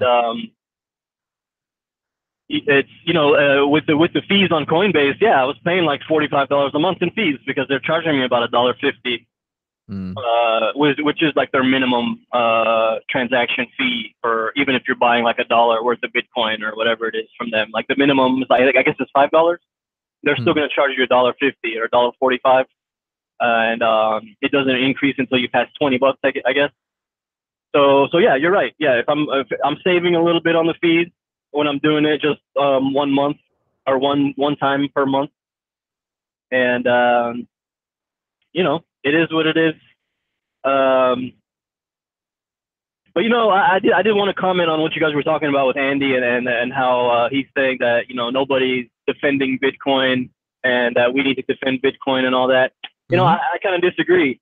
I don't think Bitcoin needs anybody to defend it. I think that all these bad actors, you know, like Roger and Craig and whoever else is trying to steal the name or drive the price down or whatever, these people are either, you know, the only thing they're going to succeed at is ruining their own reputation and destroying their own projects, and possibly maybe shaking out some of the weak hands that are in Bitcoin. You know, other than that, I don't think they're going to affect anything else. They're not going to affect the real Bitcoin in a negative way in the long term. Maybe in the short term, like we're seeing now with the price or whatever, but in the long term, Bitcoin's going to stay, you know? So, well, it's definitely one side to this. It's an idea saying that Bitcoin is just such a good idea that no matter what happens, good or bad, it's going to come through and be a good idea. Some people think we could make it go a little faster. Some people think we could make it a little slower, but that we could never really stop it. Although it is pretty tough when you see these kind of attacks come in and seem to have a success driving the price down, driving the interest in the other coins up. That they might be successful attacks. So it really comes down to if Bitcoin is such a good idea that it needs no defense, or that maybe Bitcoin should defend itself anyway. It kind of reminds me of the Michael Douglas movie, The American President, where he's under attack because he has a girlfriend as the president of America. And he doesn't want to defend this. He doesn't want to bring it into the story. He doesn't want to make it a bigger story. So he sits back and lets this happen as they keep attacking his girlfriend and they keep attacking his qualities, saying that he's a bad person because he has a girlfriend and so on and so forth. Maybe Bitcoin's a bit like that. People are attacking it, saying it's no good. And we're just taking it because we think our idea is better. But at the end of the movie, he changes his mind and he stands up to the bullies that are attacking him for having a girlfriend and so on and so forth. And it seems like things turn around. I don't know. They play the dramatic flourish and the big music, and everything gets better after that. So I'm not so sure. I mean, yeah, I mean that's that's the story that was written out from beginning to end. We don't know how this is going to end yet. So so no, who knows, you know? But I mean, I just feel like the best thing you can do right now as a Bitcoin maximalist to defend Bitcoin is educate the people around you about Bitcoin. You know, just basically what you're doing. You know, I think you're defending Bitcoin right now by providing the information that people need to hear. You know, a lot of people are getting scammed into thinking that Bitcoin Cash is the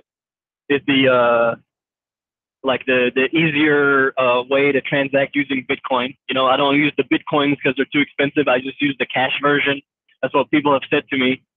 You know, and I have to educate them and let them know that no, that's a completely different thing. They just stole the name, and then you have to go down the whole thing of saying, well, how can they steal the name? Shouldn't they get sued? And like, well, no, there's nobody to sue, or there's nobody to do the suing, or whatever it is. You know, like there's no company in it. And it opens up the doors to the whole conversation, which is a good thing. You know, for people to understand it, because it's, you know, for anybody that is hearing about cryptocurrency for the first time, and the first thing they hear is you know, there's this thing called Bitcoin, and you know, if you can't afford a whole Bitcoin, you can just get the cheaper Bitcoin Cash, because that's what people say. I've seen it on Twitter, I've seen it on Facebook, and everything. People are promoting Bitcoin Cash as the more liquid version of Bitcoin. It's definitely cheaper. You know, it's a straight up scam. Yeah, like there's no shame. These people have no shame. You know, they're not saying, oh no, Bitcoin is bad and it's something else, and Bitcoin Cash is better. No, they're saying, no, we are we are Bitcoin. You know, yeah, Bitcoin, that's the real thing. It's awesome, but the Bitcoin Cash is just it's just a cash version of it. You know, and so a lot of people are getting duped. I don't know much about the SV thing, and I think honestly, it's probably just gonna die eventually, and hopefully it takes down a whole bunch of supporters with it, just so they can learn. You know. Well, hopefully, but I do agree with you. I think a lot of people out there have no shame, and they're willing to do anything to get that $1 million or whatever they have their eye on, Lamborghini or whatever it is, and they'll do things you don't believe in. They'll do anything, right? This money's involved. I saw it a lot at the blockchain conferences I went to. These aren't technological people. They aren't libertarian-minded, cypherpunk, revolutionary type people. They're just businessmen. They're looking to enter a new market. It's very hip. They want to put blockchain on the side of their business and have their business go to the moon so that they can sell out and buy a Lamborghini and whatever else it is. So it doesn't much matter to them. And they talk a good talk about uniting the world's data and all of the noble efforts of the blockchain and so on and so forth. But they don't seem really interested in the technology or how it works or how Bitcoin works or why it works or anything like that.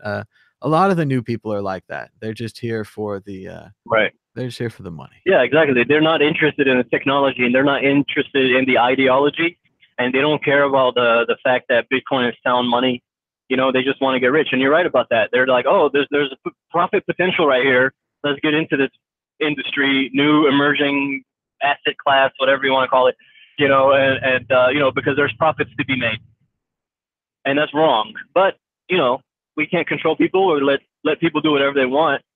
But what we can do as Bitcoin maximalists is come up with your own value for a Bitcoin. I personally value a Bitcoin at least $1 million per coin.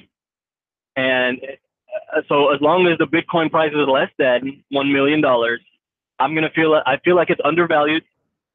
and I'm going to buy it, or I'm going to earn it, or whatever. I'm going to try to accumulate as much as I can, because I'm pretty confident that it will go to that price one day, and it will be the world reserve currency one day. You know, and if I'm wrong, well, I'm only putting in whatever I can afford to lose, right? Life is all about risk. Business is all about risk. If anybody runs a business, they know that it's all about risk. How much money and how much time can you put up to risk for some type of reward? Sometimes you get it, sometimes you don't, right? So I'm willing to risk this amount of time and effort and money or whatever to put into this because I believe in it, you know, and I think, you know, most people here watching this channel, they believe in Bitcoin as well. And they know the difference between, you know, Bitcoin and sound money, and then all the other altcoins that are just, you know, ideas. They're not trying to solve that sound money issue that we have in the world today. They're trying to solve, you know, microtransactions or you know, some type of payments or whatever it is, peer-to-peer, you know, media stuff. So you just have to educate people. I think that's the best way to defend the Bitcoin is to educate people about what it is and why it is. All right. I think that's a great sentiment. Let's see what the rest of the audience has to say as well. Thanks so much for your call, Mustafa. Sure. Give us a call anytime. Yep. All right. Talk to you later. Thanks so much. And you can call us now on Skype at World Crypto Network, all one word, or at 518-600-1949. I'm trying to copy and paste this thing so you can see it in the chat. There it is. We're taking your calls. What do you think about Mustafa's idea? Do we need to educate people about Bitcoin? Do we need to defend Bitcoin? Is Bitcoin fine on its own? You tell us. Hello, caller. You're live on the World Crypto Network. What's your name and where are you calling from? Well, it's Will from Nebraska. I'm going to go back to back this week. Hi, Will. How's it going today? Well, I'm good, and I'm feeling guilty. Like I'm going to come on here and shed my tears on your shoulder and make the rest of Bitcoin Talk Radio listen to my garbage. But at the end of the day, I've got some blockchain blues going forward about Bitcoin. Yeah, what's going on there, Russell? Did you lose a lot of money, or how'd it go? Huh? No, and bear with me because there's a lot of ideas, and I'm not an experienced caller. But at the end of the day, I think Bitcoin, the most important thing Bitcoin can do is just continue to exist. Obviously, all the other noise about convertibility and block sizes and all this, I think that's all irrelevant because at the end of the day, we just want it to be around long enough. And the point, and people like to use the word censorship resistance. I think it's a central key to the whole thing. But I think ultimately we're in trouble because the people that are printing those US dollars, we've got it. I mean, would you agree with me? There's a group of the richest people on earth that do not like the future of Bitcoin. And I think they're going to use several underhanded methods to fool the population out of wanting Bitcoin to continue to exist. Does that make any sense? Or oh yeah, I definitely. Sorry about that echo. Yeah, well, there you go. But just mute for a second. Yeah, I definitely agree with that. I think they're going to fight us. I think a lot of people have said, you didn't think this was going to be easy, did you? And maybe at 19,000, we all had that easy feeling. We could see 100,000. We could see much, much more. I can't even get the chart to zoom out anymore. But, you know, there was more line above the chart we could have gone into, but we didn't. So, but yeah, they're definitely going to fight it. They're going to fight this thing. I think those same people that made the Federal Reserve exist, whatever you want to call them, the money masters, the hegemony, Illuminati, however, you know, tinfoil-ish you want to get about it, the same trick they played to take constitutional, full-bodied, commodity-backed U.S. dollars, you know, in a period of 150 years, they removed all backing. I think ultimately the fact that the population doesn't understand full-body money ultimately will come into, there'll be a new generation of that with Bitcoin. They won't understand the nature of Bitcoin, and they'll be cheated out of the concept of cryptocurrency, despite the fact that you can't make, they can't make Bitcoin disappear because it's virtual, but they're going to fool people out of the necessity. At the end of the day, Bitcoin isn't, to me, all the conversation about, well, Bitcoin, is it money? Is it a commodity? Is it this? Is it that? There's a lot of confusing talk about that. To me, gold is money. And I know that's very, Milton Friedman type logic. That there's all sorts of arguments that gold is not a necessary commodity to back a currency. But at the end of the day, Bitcoin, all it is a very secure list. It's not necessarily money or all these other characterizations, but it's secure because it uses encryption. And in the virtual world, encryption is freedom, security, all these things. And I think ultimately with the ETFs and Wall Street being involved in Bitcoin, I think the money masters will find a way to co-opt Bitcoin, essentially find a way to control its value. They'll find a way, they'll manage to hoodwink the public, 90% of the public, into essentially forfeiting the need or logic of it, much in this in a manner similar to the slow debasement of the dollar from its constitutional origins. And it may be that buying in now, it's going to rise once or twice more. And I started the phone call by saying, I got the blockchain blues. I would love for Bitcoin to remain independent forever, but I have a feeling they're not going to allow this to turn into the perfect idyllic world that undoubtedly I and many of us are all sort of dreaming about. I just like your ideas on that. Sure. I definitely think it's a cause of concern for them if they've even highlighted it, if they even see it as a risk. Remember, this is still a very small thing. But I think it's something worth stopping for them, something to try to stop. But what I think makes it so different this time is it's going to be very hard for them to actually get inside the system of Bitcoin. The way it's set up with the coders and the repository and the open source code, if something nasty gets into Bitcoin and we decide we all don't want it, the miners can just change their mind and run someone else's code. So the actual Bitcoin itself, the canon, the source, the original book, whatever we want to call it, cannot be corrupted. So that puts us in a good position there, one like we've never had before. Now, certainly everything outside of that core of Bitcoin, that can be corrupted. So the mainstream media can say Bitcoin's going to zero and it's a Ponzi scheme and it's tulips. And the normal people can think of it as just drug money. A few years ago, that was the thing. You told people you're into Bitcoin. They're like, oh, you must be big into drugs. Are you a drug dealer? That kind of thing. And that worked for a while. And the new one was now, of course, Bitcoin's going to zero and that it's going to die and all these things. And that works sometimes. Sometimes it doesn't work. But they keep trying these things. But what I think makes this different than any other revolution is that when we come back to the beginning of this, the core of that Bitcoin is still intact. If the rules are still there, there's only 21 million units. You can only send them one way. You can't ever cancel them. And that no outside force can freeze your transactions or blacklist your accounts, which happens all the time in the traditional system. As long as those core rules are maintained, this revolution keeps growing. And yes, people come in superficially. Maybe we saw a whole group of get rich quickers come into Bitcoin. Maybe some of them got rich, some of them got rich and then lost it again. All these kinds of things. We've had ups and downs. But as those core people, as those people that get in our heads, like they were looking for smart or for strong or sound money. Sorry, they were looking for sound money already. And when they found Bitcoin, it fit perfectly in their hand like a sword. It was like, oh, this is the sword I've been looking for. Other people, they were just looking for something else, and they didn't find it, and they're going to move on and go somewhere else. What do you think about that? Do we have a chance to fight this if the core of Bitcoin maintains intact?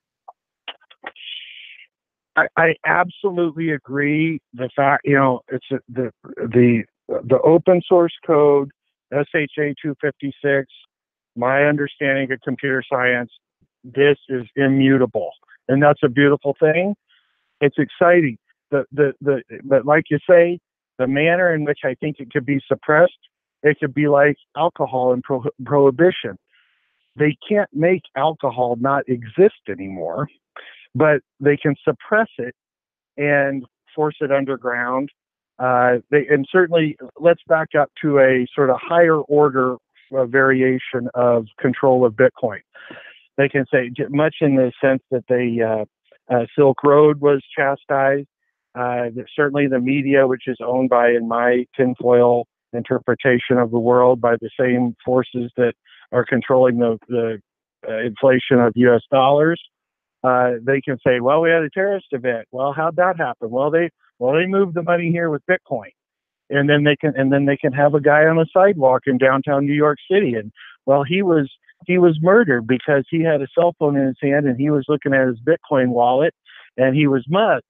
And this wouldn't happen with maybe that the public is hoodwinked into thinking that there'll be many instances of people that all sorts of crime and problems and they can associate with Bitcoin. That particularly isn't my exact concern, but when you start, the news stories over the last year have been enthusiastic. It's like, well, ETFs are approved by SEC. Bitcoin could ultimately have a ticker somehow on the stock exchange. And I think by marrying it with the status quo of the dollar, I think they can subdue, and I hate to talk this way on World Crypto Network. People are going to say, God, get this guy off of here. But I think they can subdue it by fooling the population into thinking, well, there's nothing special about a SHA 256 encrypted stuff. They could potentially one day outlaw, well, we all would agree with this, anything can happen, but what if they outlawed use of cryptocurrency in general? Now that has constitutional problems because there basically means they're outlawing the use of encryption, which I think in my mind, has a constitutional basis. It's been done before.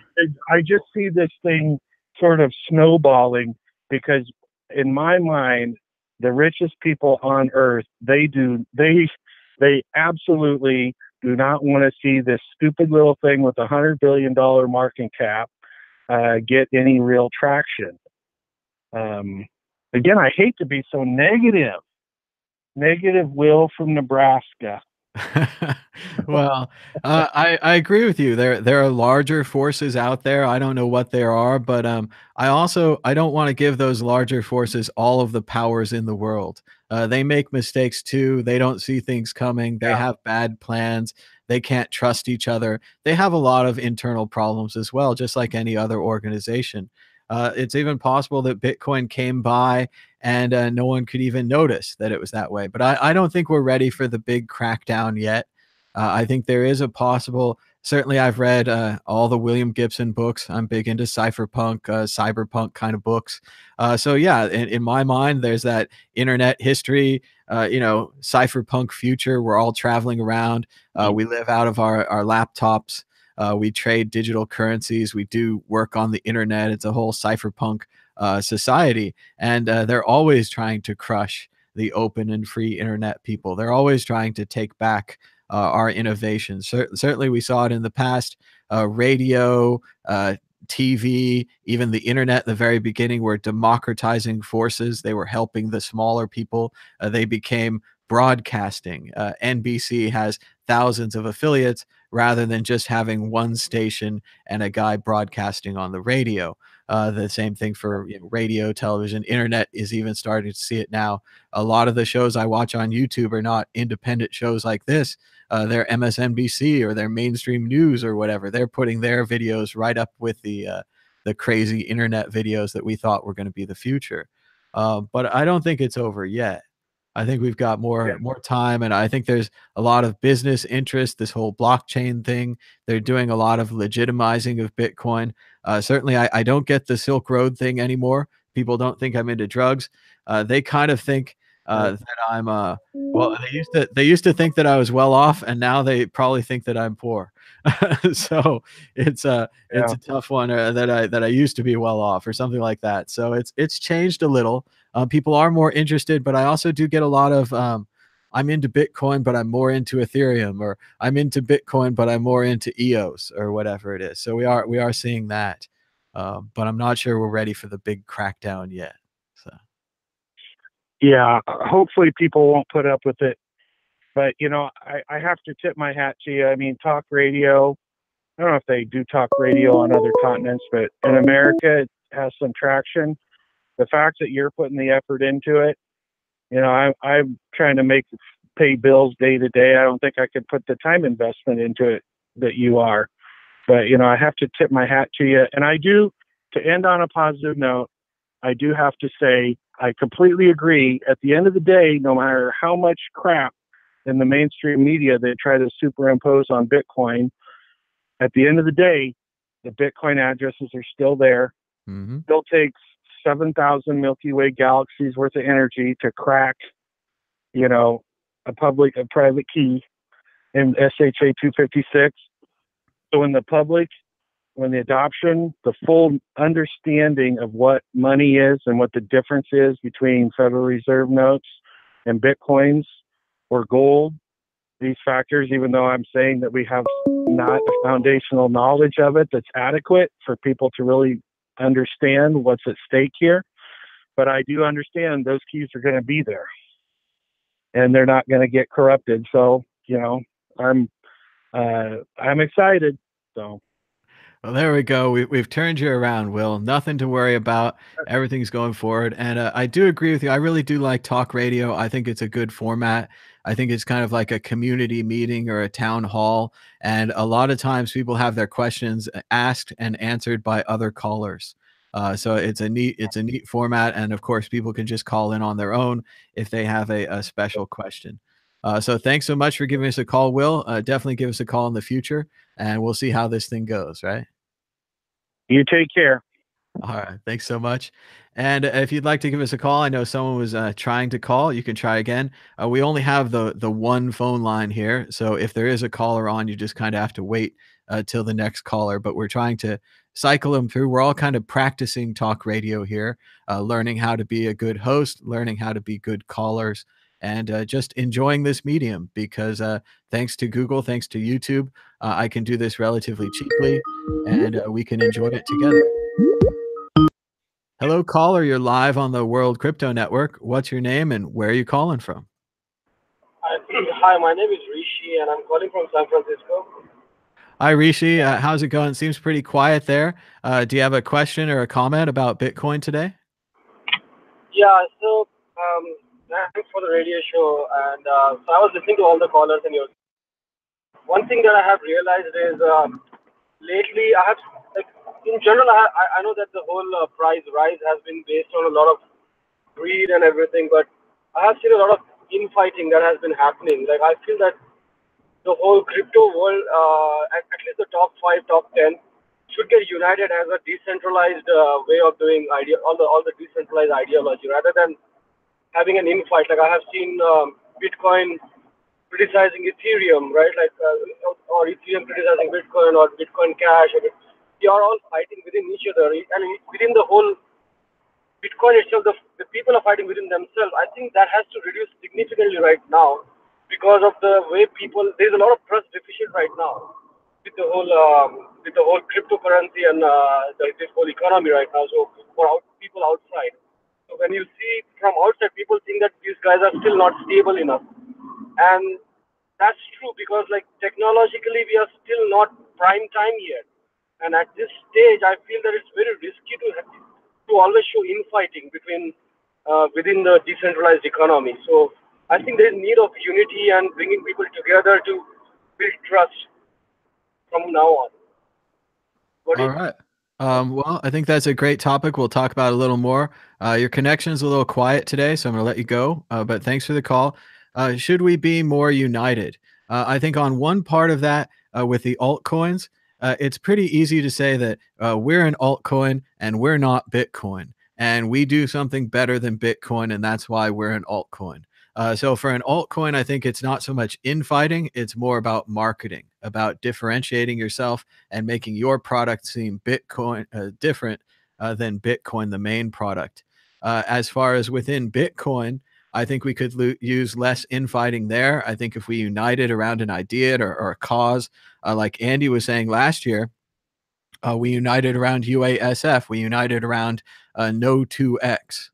Most of the Bitcoiners, both coders, users, programmers, people who run nodes, miners, all the different kind of Bitcoiners I talked to didn't want that 2X fork, and they didn't want to go forward without segregated witness. On the software side, we were successful and we were able to make these changes.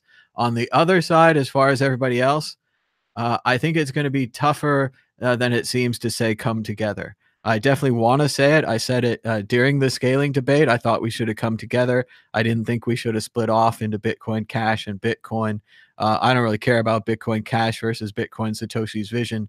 I care about it if it messes up Bitcoin, of course. But no, I think it's going to be hard for these altcoiners to come together and to come back to Bitcoin. I think, unfortunately, there's always going to be a lot of infighting, and a lot of it is going to be driven by money, right? If you have a bag full of these altcoins, and if they go up to $30, you become a millionaire, you're going to want that. You're going to want to say that your altcoin's better than Bitcoin or better than the other altcoin, whatever the competition is. That might look like infighting. You probably don't care because you want to get the money. But I do agree with the idea that Hirsch was saying.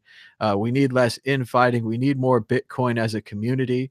I wonder, maybe we can get Guacamo Zuko and the B Foundation on here, and we can talk about their ideas to make Bitcoin more of a community. Maybe they'd like to do a regular chat or a regular show or something. I think that we, of course, can talk about it, but this is mainly a channel for people to talk. We also need action as well. We need people out there signing up people, getting the signatures, getting the people on the mailing lists, whatever it is it takes to make this into a movement, to make this into something that's active, something that's reactive, that can change. But I think it's a good topic as well for the chat. So if you'd like to call up, do you think Bitcoin should unite? Should we should the altcoiners unite with us? Should the Bitcoiners unite with each other? Should we bring back the crew from oh, is it Giacomo? Oh, I always say it wrong. Well, it's because it has a GUA. It's a GUA. No, I taught myself to read, so I don't know how to pronounce anything. I'm lucky you can understand half the things I say. But we would love to hear from him, and it would be interesting. So you can give us a call now on Skype at World Crypto Network, all one word, or at 518-600-1949.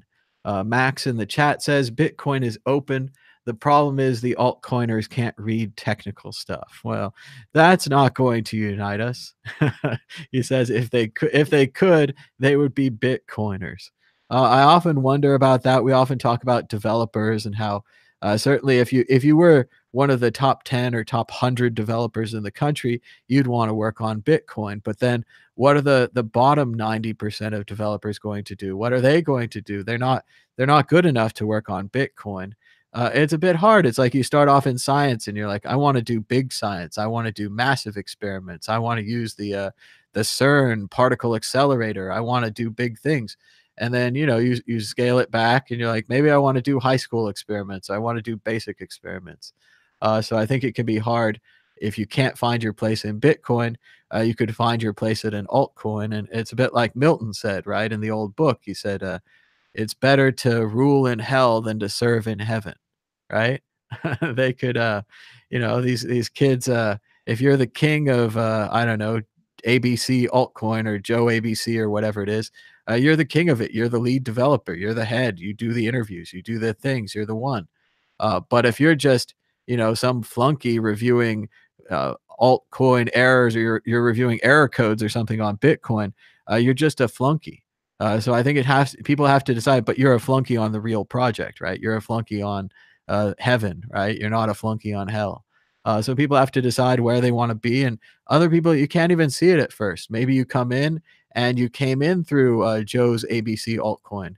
And for you, ABC Joe altcoin has always been the best coin, and you were really excited about it, and you were emotionally into it, and you had to lose that, and you had to get over that, and you had to change your mind, and then you were able to work on Bitcoin, where you fixed grammar in comments, and you fixed error codes, and you carried water, right? You were a small player.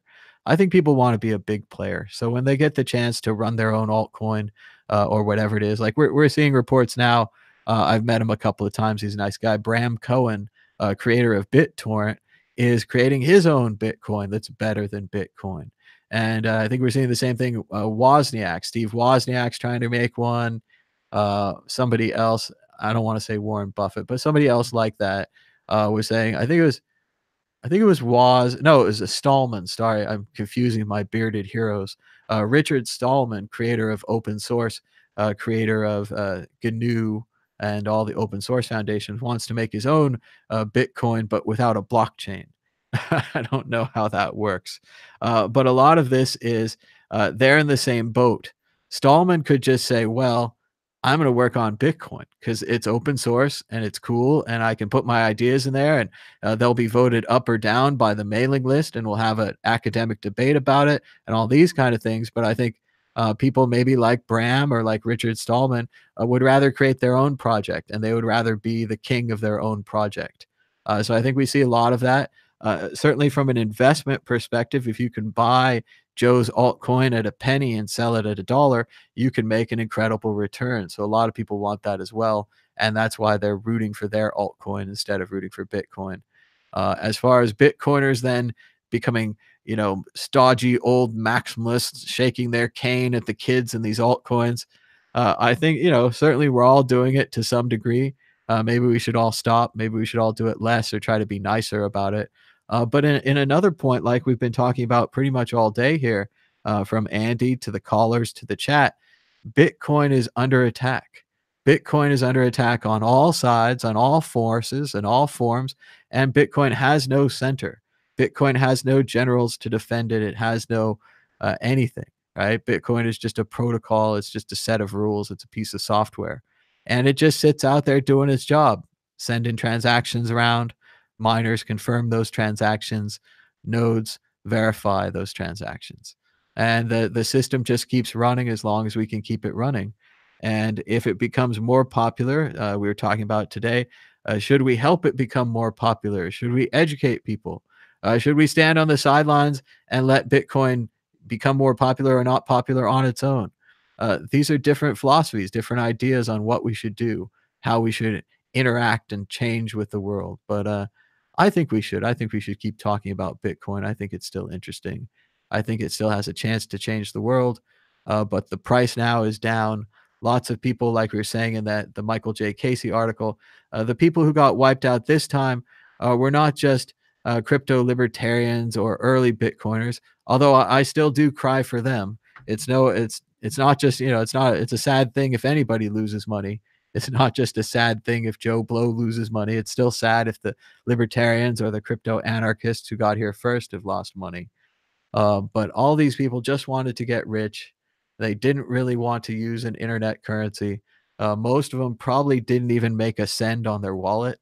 A lot of people just buy them on old Coinbase and sell them on Coinbase, and there you go. So I do think it's a good idea to keep going. Let's see.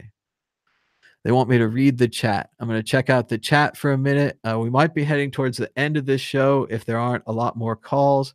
We can always call us on Skype at World Crypto Network or at 518-600-1949.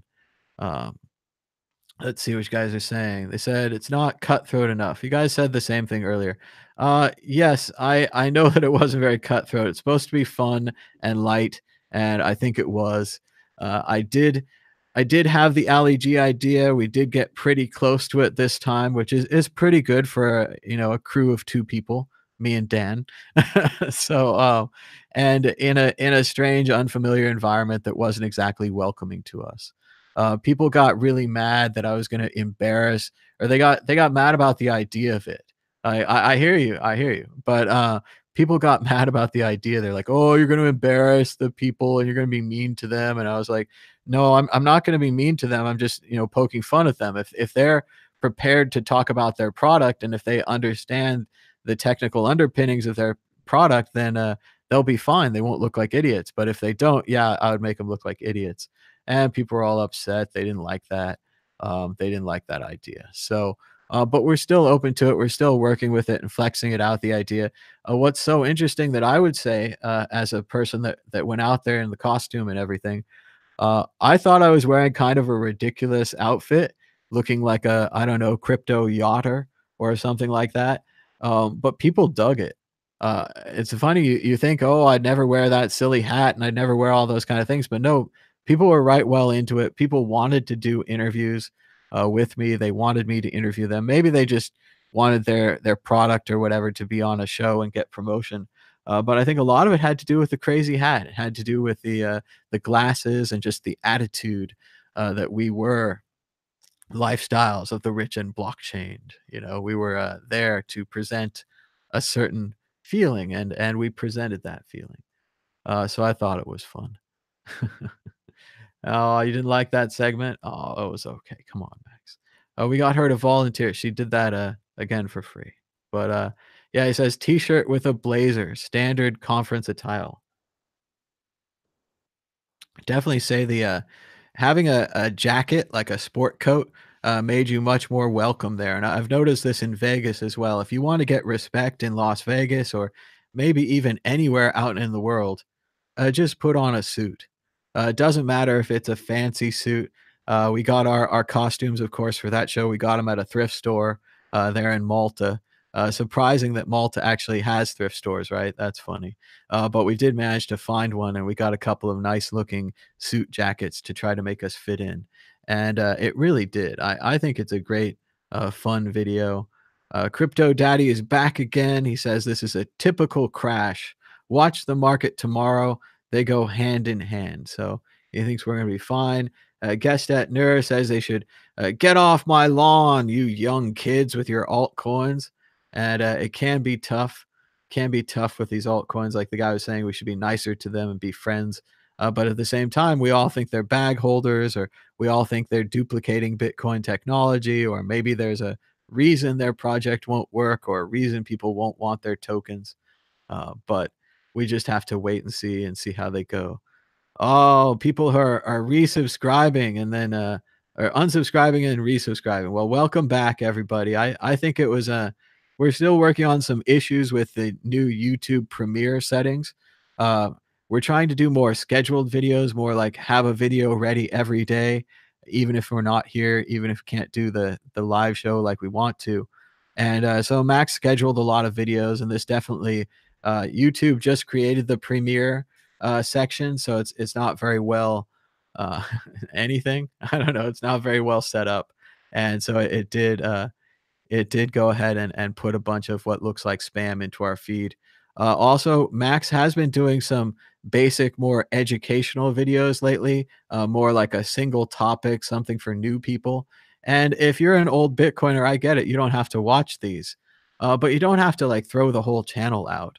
Look at Andy this morning. Andy was reasonable, entertaining, didn't really mention B Rhodium. I mean, mentioned it once because he has to discuss it. It's something that happens to him, but he wasn't plugging it. He was giving you his honest opinion about Bitcoin, his honest opinion about gold and everything else. And again, he was donating. He donated that time to you. In the same way, Max is donating his time to make some of these basic Bitcoin videos to help people understand these concepts, and maybe even to bring these people into the World Crypto Network. Maybe this will act as kind of like a net to bring in some new viewers, and of course to educate the new viewers as well. Because part of the problem, we think, we've been analyzing our own content, looking in the mirror here, is that maybe people aren't ready for the World Crypto Network yet. Maybe this content, talking about Bitcoin on a high level, talking about these kind of things, there's a couple hundred of us that are ready for it, but not a couple thousand. So one of the things we're trying to do with all these Max videos and all the other videos, and in general with just the whole backbone and idea of this concept, is educate people about Bitcoin. This is a place to talk about Bitcoin and other cryptocurrencies, other ideas about how to do Bitcoin, how to do secure money, things like Zcash or Monero, other things that are interesting. They might not be the be all, they might not be the perfect solution, but we can discuss those as well. As Max Kaiser is saying, when mad Bitcoins moves, Bitcoin moves. So maybe the problem that we're having is that mad Bitcoins is back home, not on the road, and the price of Bitcoin has gone down because of that. I am seeing a rush of new people joining the show. Welcome to all the new people. We are taking your phone calls right here. If you'd like to call us on Skype at World Crypto Network or at 518 600 1949. We'll take your calls. We're talking about the price of Bitcoin today.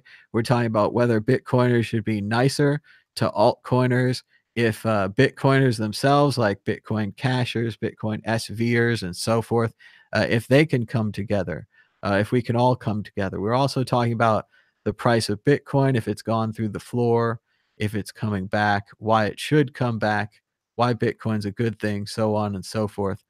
So thanks to everybody for joining us. Be sure to give us a thumbs up and a share if you can. If you haven't already, please subscribe down below. We did see, viewers here went from 120 to 190. So we're going to hang on for you 70 viewers, see if we can get another phone call here, get another topic for you to discuss. We might even recap a little bit of the news. Interesting. Seems like maybe some other shows ended, or it feels like a movie let out, and everyone's coming into our mall right now. So everyone in the chat, greet all the new people in the mall. Let's recap the news and let's take some more phone calls. The price of Bitcoin is down 3.68% in the last 24 hours, with a last of 3,820, a high of 3,979, and a low of 3,721. That's $1 for 26,794 Satoshis. Up a little bit from the last time I read it, but not really something we're talking about. The mainstream media, as always, is focused on the price, and the price of Bitcoin. Bitcoin trades higher, but struggles to regain 4,000. That's factual. Bitcoin price analysis. One more triangle bottom. One more triangle. Roger Ver, unfazed by Bitcoin crash, maintains crypto has value. My crypto has value. God damn it. Bitcoin nuclear winter doesn't scare billionaire crypto bull Jim Breyer. Well, if you were a billionaire, it'd be probably pretty hard to scare you. I know how you could scare it. You were holding your $1 billion in Bitcoin. You're not a billionaire anymore. And update, long dormant whale wallets have now moved more than $1 billion in Bitcoin in the last 12 hours. So we're keeping an eye on that. Sometimes people just move to update their cold storage, maybe to improve their security. Exchanges often have accounts like this that move a large amount of money around as the exchange manages their profits, their hot wallets, their cold wallets. Or it could be a whale who's finally willing to sell and now is going to settle for $1 billion, where I guess if you really think about this, he could have had $3 billion a few months ago. We're keeping an eye on that. We're up to 250 live viewers. Thanks so much to all of our new live viewers. We don't know where you guys came, so thanks for stopping by. Let's see. Yeah. No, it's more about, it's not that they're Max Kaiser saying in the chat here, he's like, Thomas has no qualms slicing Bitcoin holders, but ask him to taunt a shitcoiner. Oh no. Nah, it's more about that they're just people trying to promote their products. And I do a lot of interviews with people that have maybe questionable products, and I ask them hard questions and they come through it all right. I saw that one guy from Guatemala we interviewed at the HCPP conference, and he was a big blockchain guy. That's what he was into. And I asked him questions about it, and I asked him the hardest questions I had, and he did all right. I think that the chat on that one said that I was Perry Masoning him all over the place, and I enjoyed that. But that also I had managed to Perry Mason him in a way where he wasn't upset with me afterwards. He actually thanked me for the interview. He was interested in it. So I think we can do it. We can talk to the altcoiners and talk to the shitcoiners. We don't have to make fun of them that much. But I wouldn't mind doing more Ali G stuff in the future. Of course, I'm a huge fan of Ali G. We're up to 280 live viewers right now. People are saying it's fake, or that perhaps I've bought some Russian bots to come in and drive up the show towards the end of the show, which, believe me, I would not do, because I was actually trying to end this show. 2 hours is pretty good for a radio call-in show. But if there are more calls, I'll try to keep going. They say no one's typing in the chat. The bots are still working on learning English. So come on, bots, learn the language. Or give us a call now at World Crypto Network, all one word, on Skype, or at 518-600-1949. Let's see what's going on. Bitcoin appears to be consolidating a bit below the $4,000 level. Well, that's always what they say. It's always consolidating. Hey, bots, do you like the World Crypto Network? Do you like free talk radio shows where you can call in and try anything? Donate Bitcoin or maybe some of your crazy altcoins to the QR codes on the screen right now. We are recapping today's news because we had a big rush of viewers towards the end of this show. Be sure to give us a thumbs up and subscribe down below. About 30% of our audience is unsubscribed. Maybe you've been here a while. Maybe you're just joining now. But it's great to subscribe to the World Crypto Network. It doesn't cost you anything. It's just like giving us a like. Give us a like and a subscribe. Help build the network. I mentioned earlier I might talk more about the Nintendo Entertainment System. There's a lot of great documentaries about video games on YouTube these days. It's pretty funny because I lived through the Nintendo Entertainment System and the Genesis and the PlayStation and all these other kinds of things. But it's fun to go back and watch these documentaries because we just didn't have the same access to internet and information that we did then. So I didn't know everything about the Sega Genesis, and I didn't know about the Nintendo 64 being offered to Sega, or the PlayStation being offered to Sega, or all these different behind-the-scenes things. Certainly, I read as many video game magazines as I could get my hands on, but that was the only information in the world about video games. It would be the same thing about Bitcoin now if we didn't have the internet. I also read about, or I didn't read, but I watched a YouTube documentary about Blizzard. It was great. I didn't know it, but I guess I've been playing Blizzard games since the beginning. I even played Lost Vikings on the Super Nintendo, and of course, StarCraft, Warcraft back in the day. And shout out to, of course, Westwood Studios. I also watched a great documentary about that, the creators of Command and Conquer, who are, of course, competing against Blizzard and Warcraft and StarCraft. Another documentary I watched on YouTube, it was about 10 minutes, called about Payless Shoe Source. It's called a channel called Company Man, and he does little reviews of corporations. It was interesting. You could support this show by donating at Tallycoin. Looks like I was going to say the QR code disappeared, but it's still there. Let's do a quick refresh of our Tallycoin fundraiser. As you know, Bitcoin donations help support this channel. We raised about $20 yesterday from 2 donations. We'd like to thank donor 0.00255536 and 0.00229915. You can donate now or create your own Tallycoin at tallyco.in. It's entirely free. All you need is a Bitcoin address and a goal, and you can start a fundraiser. That's it. This is Bitcoin Talk Show. We're now live with 309 viewers. I don't know where you guys all came from, but you should check out the chat. We've got a very active chat. A lot of people are chatting here on the side, or you can call us live now at 518-600-1949 or on Skype at World Crypto Network, all one word. We're going to try to keep this show going, but we do need maybe some call-ins. Maybe we'll play some of the interviews from Malta. We've got a couple more interviews we could launch today.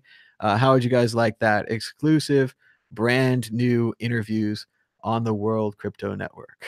They say in the chat that we should short Bitcoin. They say WCN rocks. We'll call in soon. Well, this is your chance to call in. Otherwise, we're going to try to play. We'll play you some of these videos that I shot in Malta at the Blockchain Summit. because I feel like I've been talking for 2 hours, so my voice needs some kind of rest if it's not going to be a caller. So check it out. We're going live right now with another great interview from Malta.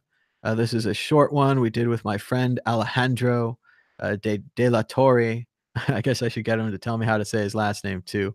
But Alejandro works at btc.com. Yes, I know it's owned by Bitmain.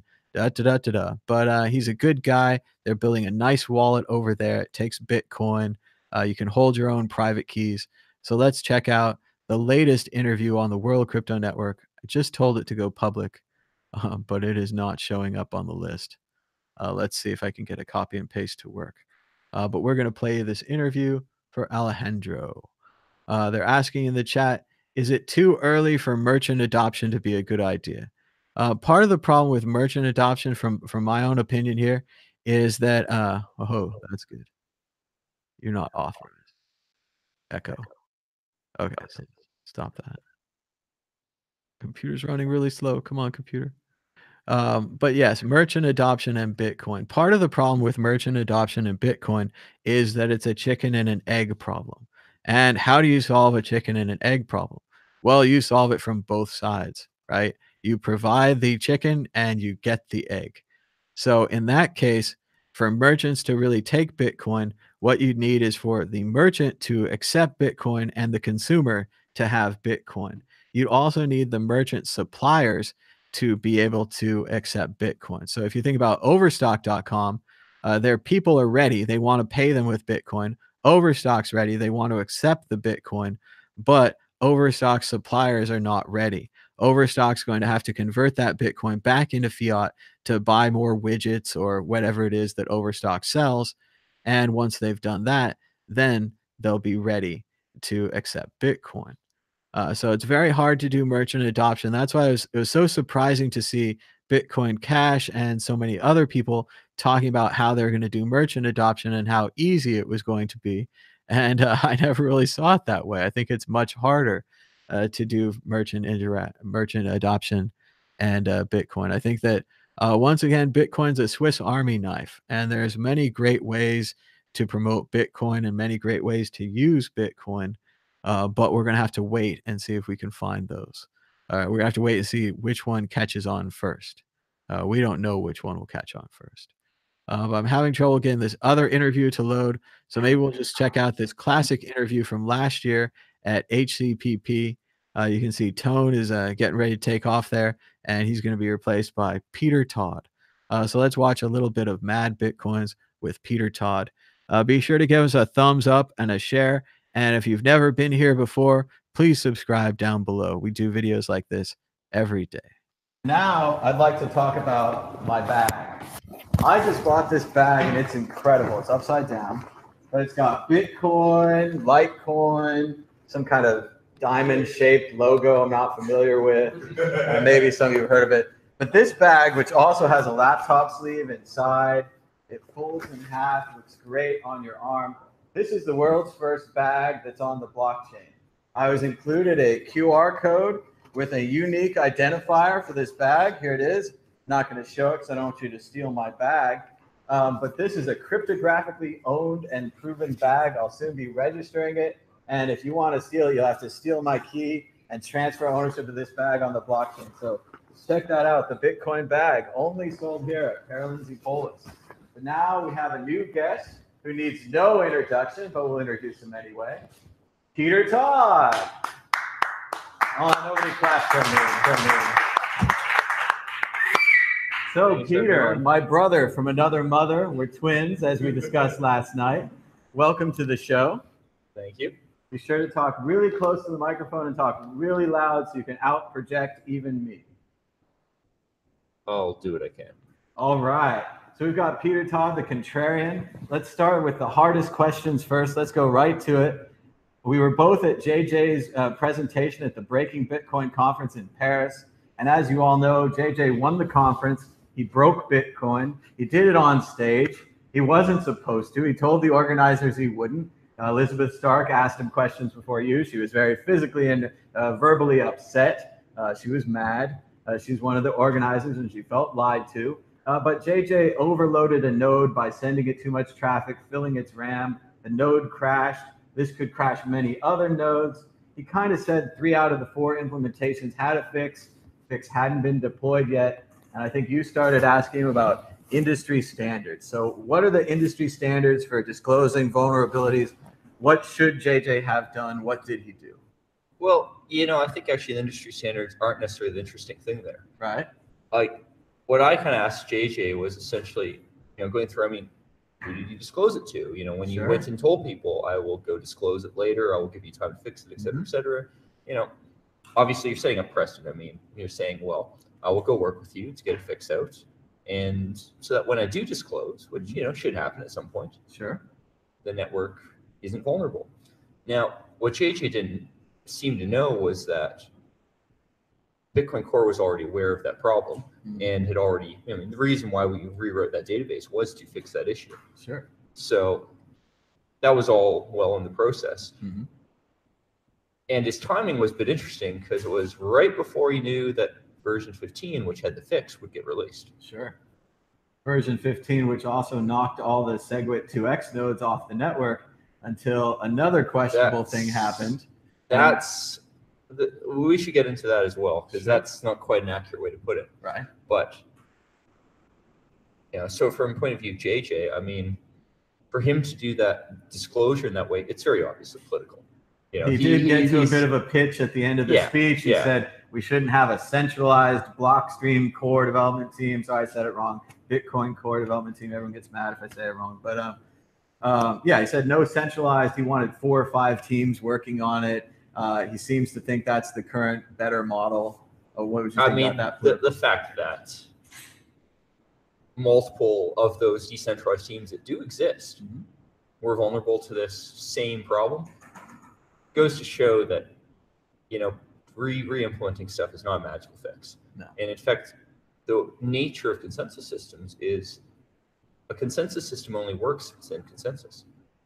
And if there are questions about whether or not the network is in consensus, are you going to accept Bitcoins? Of course not. You'd be crazy.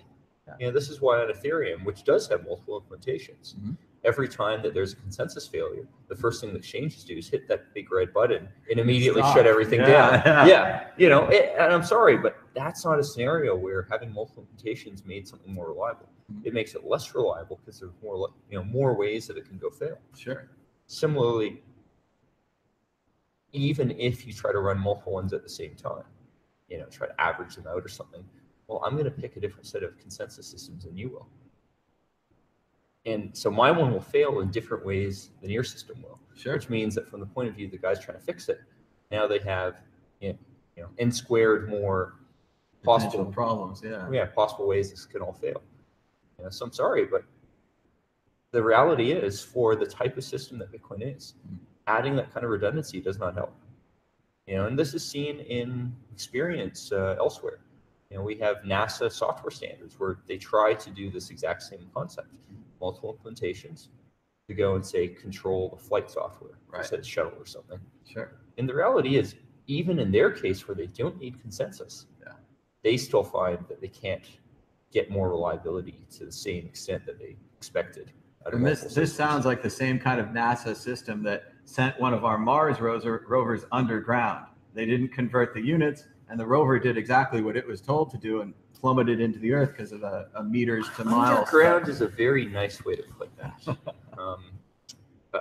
By underground, we should really say it turned into a smear of molten, vaporized metal the moment it hit Mars. In fact, to be exact, what actually happens is it hit the atmosphere and burned up in the atmosphere. It's going too fast. Even Mars, it's not a pure vacuum. So when you hit it at that speed, that 1% of Earth's atmosphere, millions of dollars vaporized. It turned into a shooting star. Tragic loss. And again, that's the exact kind of thing. Like, even if you have multiple implementations, they end up making the same mistake, and the process of debugging them just gets harder. Now, what I think the interesting thing about JJ is not that kind of issue. It's more that he lied, and he lied repeatedly. He lied about Bitcoin ABC having a fix. Oh, Bitcoin ABC, they fixed it, after only a couple days after I announced it. JJ, where did they get that fix? Off Bitcoin Core. They didn't develop that fix. And I'm sorry, but making that type of claim is lying. The nicest possible thing you can say is it's lying by omission, and that's still a lie. Sure, it is. Same thing as he said, B2X, Shift R6 implementation had it fixed. They hadn't. Again, they got it from Bitcoin Core when they did fix it, and B, they hadn't merged it at that point. Sorry, they just didn't have a fix. And ultimately, it's pretty clear the guy was doing political maneuvering to try to discredit other implementations. Now, the reality is, I've never bothered running Bitcoin, JJ's implementation, but from what I hear, it doesn't actually work that well. And it uses up a ton of RAM and crashes often. So, I'm sorry, but similar problem to what he was presenting. Yeah. And I think chances are the only reason we haven't heard more stuff about this is because no one really cared about his implementation. Now that he's set himself up as a pariah, as a target, he'll get a lot of pissed off people probably looking at his code. And given he's not willing to do responsible disclosure, some of those people will probably not for him. Now, I'm sure, like say, Gregory Maxwell will still responsibly disclose to them. He's above these kind of issues. Sure. But, don't piss off like a world full of hackers. No. I already felt that just the other day. We had a masked man on. And I'm a little questionable about wearing a mask in public. I'm either a be in private or be in public kind of guy. But I didn't want to piss off that masked man. I know, it's a mystery. Where'd Peter go? But still, they have their thing, and that's what they're into. But the other thing about JJ's presentation is it brought up the possibility of other butterflies, to reference the previous talk, butterflies. And there's other coins that are based on Bitcoin that could have the same vulnerability. And did JJ inform them? Did we even list them? I don't even know where to start, but there are certainly copies of Bitcoin that could be affected by the same thing, right? We know he didn't. Yeah. And frankly, like within Bitcoin Core, it's a big issue because there's this endless list of coins, and where do you draw the line? And also, even disclosing it to other coins is problematic. They could attack each other. And they could attack Bitcoin too if you disclose prematurely. I know with Monero, they recently had a major issue. I believe it allowed you to counterfeit coins, and the way they fixed this was they deployed it first on Monero, got out on a network, and once they were protected, still all in secret, then they told the Monero clones that they knew of, hey, we fixed this issue, you better fix it as well. Here's the deadline.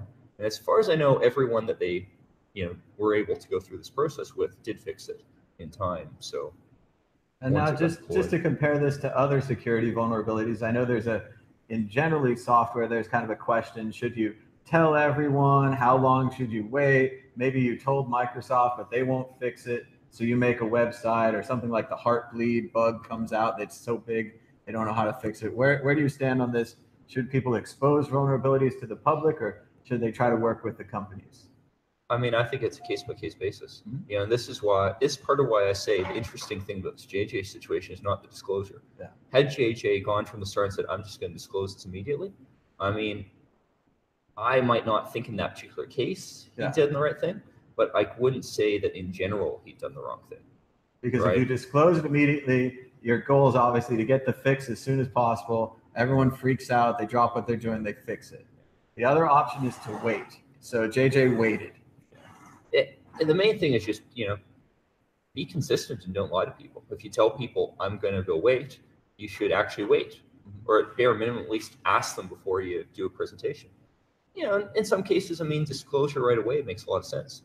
As an example, when that backdoor was found in Bitmain hardware, reality is we knew it was backdoor, and I think the people behind that were intentional backdoor, maybe to control the miners, or for people that have a lot of miners, it was a control mechanism. But from the outside, it could also be a control mechanism. Right. In the case of that backdoor, and I was informed about the intention to go and disclose this. And if I remember correctly, one of the things I said to the people behind this was, well, do we have a way for people to patch this issue? And the reality was yes. It was like a one-line firewall config change, that would fix it immediately. Is this easy for the miners to implement? Their firewall adjusts, and then now you can't control their miners remotely. So I think in that particular case, I felt comfortable saying, put up a website and get it disclosed and get people to fix it right away. Sure. In the case of this Bitcoin issue, it required a fundamental redesign of how the databases worked. That's why it took many months for Bitcoin Core to get it fixed out, because since no one was saying they were going to disclose it, you might as well go through the testing process and do a good job on this. And that does seem to be one of the tenets of the Bitcoin core team, is that they always do the testing and they always take the extra time, because like many have said, it's like fixing an airplane while it's flying. And if you make a mistake, the airplane could go down. And you know, at first it was millions of dollars of people's money, and now maybe it's billions of dollars of people's money. It's the pressure keeps rising and is going to keep rising in the future if the price of Bitcoin keeps going up. It's absolutely true. So also at Breaking Bitcoin, you gave a speech, and I only caught the end of it, but it was one of my favorite topics, and it's in my head to go back and watch the live stream later, but I'm just so busy these days going country to country. But you talked about the potential for space aliens to mine Bitcoin, maybe to disrupt the network, maybe just to make some sweet profit in space, maybe some solar panels. Tell us more about your talk. Well, I mean, where you say space aliens, I think they could be humans in space. Well, let's face it, the most likely type of space alien we're talking about is the type that Trump is building a wall to keep out. The illegal aliens. So if they give it up and Elon Musk takes them into space, could they mine Bitcoin faster? Well, could they send it from Mars? I mean, that talk, all humor aside, it was really about finding a way to go teach the math behind block propagation and really how this very counterintuitive thing effect works, where if I'm a miner and my internet connection is slower than the rest of the network, that harms me, usually, right? Because now, I've heard some people, I think I talked to you before when we were talking about scaling Bitcoin, when I was really excited, we were talking about the Great Firewall of China, and that if you were behind the network there, it would be like playing Doom or Quake with an advantage. Those servers could run better than the servers on the other side. Is it similar to that in space? Yeah, so that's absolutely your example, where, I mean, let's suppose we're all in a big Quake death match. Sure. And I'm going to win. Yeah. And it's a decentralized Quake death match, so there's no central server. Right. And if the majority of the people in our Quake death match are within the same light cone, if you will, within the same low latency area, those people have an advantage over the people who aren't in that area. Right. Well, if you go join in and you are in a high, in that particular case, he's not as crazy as you might think, because let's suppose you do have space solar. You know, you have solar panels or something like that up in space collecting power. How do you get the power back down to Earth? Well, one way is you use a bunch of crazy microwaves or lasers or God knows what to get it down. Yeah. Or you could just put some Bitcoin miners up there. Attach them to the solar panels. Exactly. Satellites going around. Yeah. And then you're not beaming the power back, but you're beaming money back. Fantastic. Now, the issue with that then is, well, space is big. If I'm going to put a bunch of solar panels up in space, do I want to do that Earth's orbit, or do I want to do it a bit closer to the sun? Potentially, the way the physics works is maybe I want it really close to the sun to get the maximum amount of sunlight. Obvious problems aside, heavy gravity, heavy heat. Well, I mean, and I actually brought this up in my talk, like, all right, how close to the sun might you get? Well, I just looked up on the NASA page, what's the satellite that's closest to the sun, and picked a number saying, let's assume that's true. Right. Well, the problem is that, you know, that distance from us to that satellite would be multiple minutes. Right. From the speed of light. Well, if one or two miners set up shop there, they're the ones at a disadvantage. But the moment the majority does, suddenly all of Bitcoin flips. And they're the guys, that's where the consensus is, in orbit around the sun. We're not in the consensus. So the solar Bitcoin miners could essentially take control of the network. But wouldn't we be able to build faster chips here on Earth and maybe take it back? I mean, I guess they'd have to keep launching satellites. Well, where do you think they got the chips in the first place? Probably Earth. Probably I Earth. mean, we build faster chips on Earth. Unless they have a someone's going to go buy them and, yeah, you know, put them up near the Earth, you know, near the sun. Someone like Elon Musk has his own rockets, loves space. Maybe Jeff Bezos. It's just it's a fundamental issue, and I mean, part of my talk had the line in it, which I think a lot of people may took a little too seriously. Yeah. The irony of decentralized consensus systems is they have to be centralized to work. That is very ironic. Yeah. Now, by centralized, I mean centralized in the same solar system or same planet as you. People tended to take it a little more centralized than that, but it is true. I mean, if you're in consensus, by definition, it means we can communicate in a reasonably fast time. Sure. And because the speed of light is fixed, Right. that means we must be relatively close to each other. Now, by relatively, maybe we're talking the same orbit, but if you ask an astronomer, that's pretty close. Yeah, it's pretty close as opposed to a whole galaxy away, Yeah. or even further. Yeah. Well, that was a really interesting talk. And then, so we've survived the Bcash fork. It went off with replay protection, so in that way they did a good thing. It was a solid. Unfortunately, it had the same address space as Bitcoin, so now there's a confusion. Yeah. You can send your Bcash, you can send your Bitcoin to the same addresses. Which BitPay is spearheading an effort to fix, by the way. That's excellent. I mean, what are they going to maybe upgrade Bcash to change the namespace, or what's the fix like? The fix is pretty simple. They have a new address format, which is exactly the same as old address format, but with the version number changed. Okay. So if I remember correctly, the addresses are going to start with a C, I think. All But right. that's enough to fix the problem. And if you call them Bitcoin Cash, they're fine with it. But if you call them Bcash, it's a slur. So Bcash. We'll have to keep working with that. I know. So that one went off fine and it had replay protection. But now, once again, there's another fork on the horizon. The SegWit 2x fork, the New York agreement. They made a deal. They have to stick with it, and they need double the block size, even though the mempool is empty and SegWit transactions are cheaper. So what do you think for the about record, this? by the way, I Sure. just made a deal to take your bag. Yeah. So deal's done. I've got your bag. This is a bad deal. What about my blockchain ownership? Why are you reneging on it? My deal was I take your bag and Right. I'll continue this interview. Because I didn't agree with this deal. So? So this is the same deal with SegWit 2x? Well, yeah. I also agreed that I'm going to deploy this thing called P2X, Peter's 2x coin. Right. All right. And half the coins go to me. That sounds perfectly fair. Yeah. Yeah. The other half goes to the miners, and then you guys get nothing. So you think that the New York agreement is just making up their own rules at this point? Yeah. And I mean, if I were a miner, I could make up my own rules. Sure. That sounds like a good idea. Yeah. So are you on the page where maybe Bcash was the miners trying to take control of the network, and now we're seeing the corporations try to take control of the network? Well, probably both this time. I mean, corporations want control. Some corporations, I should add, not all of them. Sure. But some want control, and miners, they're willing to share that control. And I like in my talk earlier today here at HTTP, someone asked me what I thought of B2X, and I went to answer. Well, I mean, why don't we put this to audience? Who's willing to go buy my B2X tokens? And I, suffice to say, got no hands. No hands. You were offering a 1-to-1 trade, Bitcoin for B2X? You know, I should have done like a declining, Dutch auction, declining price, see what the price would be. But come on. Surely I could have sold at least one to some guy once. Said, hey, I bought Peter Todd's B2X. They're probably worth more because they were yours. And even I couldn't get any. And you know, if I were in like Roger Vere's position and I thought B2X was going to be a real thing, surely I'd try to go push this thing by saying, hey, let's actually make a market. Because after all, the Bitfinex price is all well and good, but you got to trust Bitfinex. And we know how well that goes. The exchange that printed their own debt token and then sold them for like 10 cents on the dollar or something like that. It was a little fishy.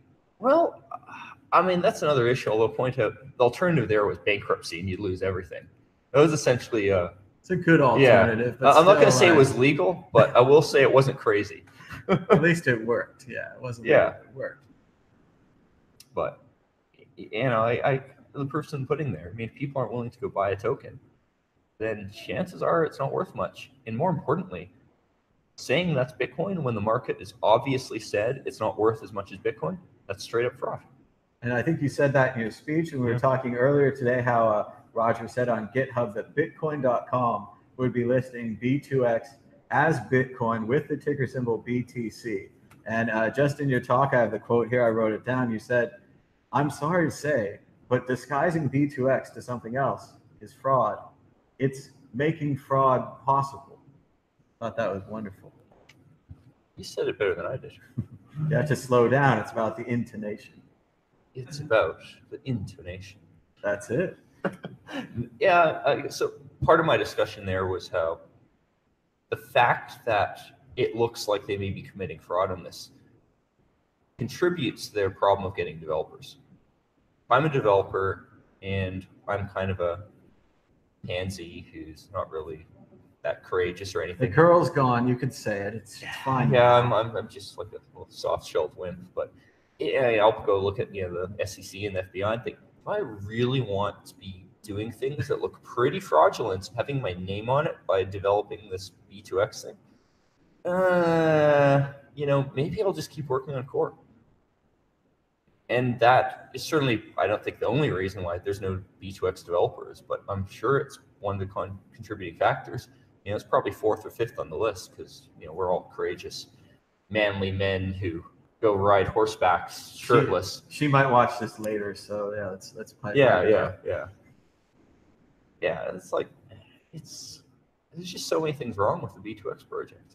And certainly it's worth mentioning Matt Corello, Blue Matt, his letter to the SEC about one of these ETFs. He said the ETF, who, again, there's a lot of questions about these. The Winklevi ETF was making the price, holding the coins, selling the coins, a lot of one hand in the pie here. And what Blue Matt said is he said that he was concerned that the ETF could recognize the other version of Bitcoin, then sell all of their Bitcoin core, buying a bunch of Bitcoin 2X, driving up the price, and suddenly you're holding an ETF ticket that you thought was one Bitcoin, and suddenly it's one B2X or one B Cash or one of these other forks down the line.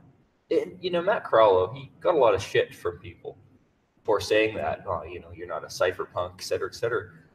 I'm sorry, but that's just common sense consumer protection. Absolutely.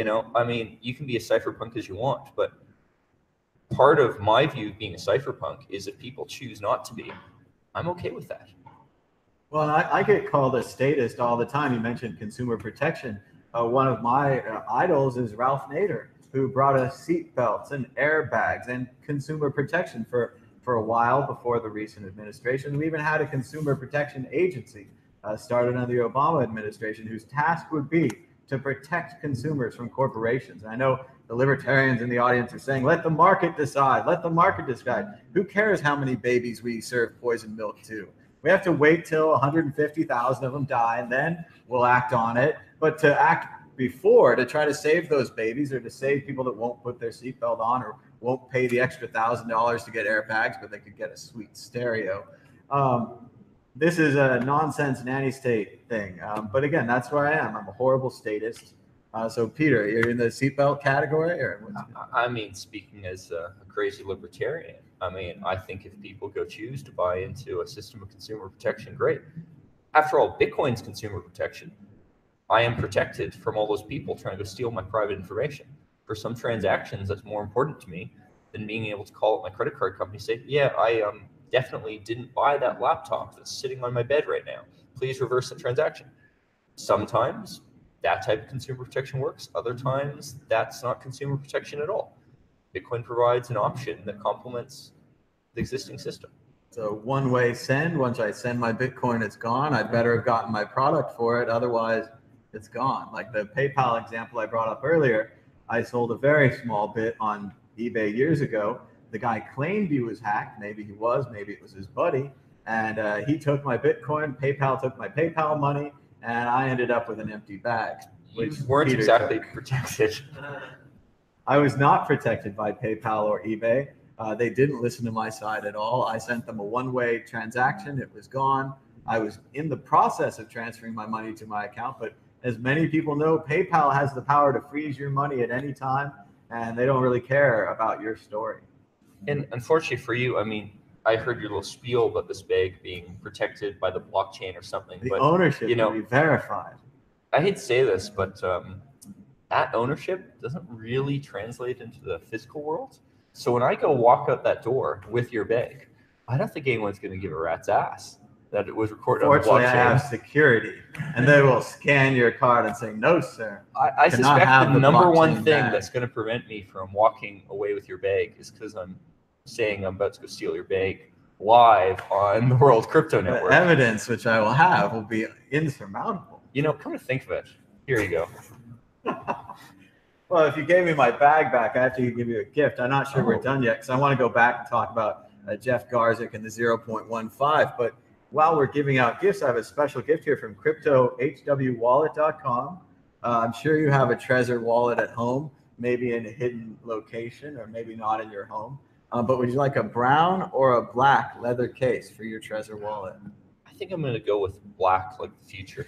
Everyone seems to want black. Personally, I chose brown. It's more of a leather color for me. But thank you so much, and enjoy that Crypto Thank HW you. wallet there. But what about Jeff Garzik and the 0.15? So I said it wrong or something. Does 0.15 disconnect these SegWit nodes? Let's start there. Well, so the thing to remember is that Bitcoin, I guess the way to put it is Bitcoin relies on information being propagated widely. And this is why, for instance, Bitcoin uses Tor to make sure that you can't be censored, to try to get information from your node to their node and their node to your node. Well, one of the simplest ways you screw this up is if every connection you have is to nodes that that aren't on the same currency as you are, right? So if I have a B2X node and all my peers are Bitcoin nodes, the moment B2X becomes a separate currency, I'll be isolated from all the other B2X nodes. Right? Equally, if I'm a Bitcoin node and all my peers are B2X nodes, the moment that happens, I'm going to be isolated from my Bitcoin nodes. So making sure that the network topology splits in advance of the actual consensus split is just common sense. We did this on SegWit, where SegWit nodes would only make outgoing connections to other SegWit nodes to ensure that you would definitely have the topology of SegWit nodes ready in advance for when SegWit, was created as soft fork. Now, soft fork versus hard fork is slightly different in the exact ways that this network works out, but the principle is still the same. You want to ensure that you're talking to nodes to share your interpretation. In the case of SegWit, the interpretation is more narrow. In the case of B2X, the interpretation is simply incompatible. So obviously, you actually want B2X nodes to go split off in advance. And because there's definitely going to be some nodes that still connect to both sides of that network are still interconnected. It's just that the primary connections are the correct ones and are safe ones. So really what the B2X team is doing by complaining about this is showing how little they actually understand how networking works in consensus systems. And equally, the Bitcoin audience, and quite frankly, you're an example of this, by describing it that way, you're also showing you don't really fully understand these nuanced issues, which is all right. This is a very subtle issue. It'd take you a few months, first learning about this to realize this. But that's the way the system works. I'm going to be busy reading that blog that we talked about earlier, so I'm going to need those few months. So long story short is the description of this being disconnected or kicking off the network isn't correct. Okay. It's changing the network topology to make sure that you have peers that are like-minded. So Core was about to change the network topology, but then it seems to me like Jeff Garzik put a pull request where they're not going to signal anymore, so now we can't properly identify them, something like that? Yeah, well, I think this is an example where the intent reveals much more about what they actually did. What that command line thing is just a change to the flags. Right. So it shouldn't be a big deal, but they're not doing it in the right way. What they really should do is say, for a subset of B2X nodes, we'll just ensure that they have connections to both sides. And that will be enough to ensure that the two sides that work are definitely interconnected and everything will be fine. Instead, it's all about, well, you're trying to kick us off the network, we're going to bypass all this. And it just gets silly. They're just not talking about the actual issue there, probably because they don't really understand it.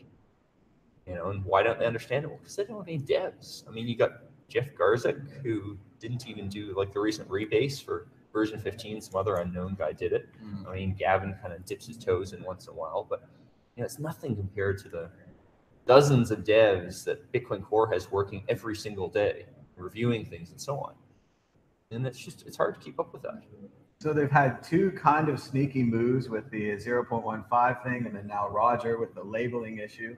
Let's continue to delve into these conspiracy theories. I didn't want to ask Adam back, but I want to ask you, what do you think about the Blockstream satellites? Because I was talking to some guys, and let's just say they're on the other side of this argument, and they painted a picture to me where Blockstream was kind of this evil company trying to take over all of the Bitcoin transactions and all of the nodes, and that these new satellites that they're renting time on would somehow take over the whole network and control all the nodes. Do you see that happening? Is that possible? Oh, I mean, I think you completely misunderstood the conspiracy. The real conspiracy is that Blockstream created this free-to-use service that adds a redundant measure to Bitcoin's networking, so on, purely to go piss Jeff Garzik off.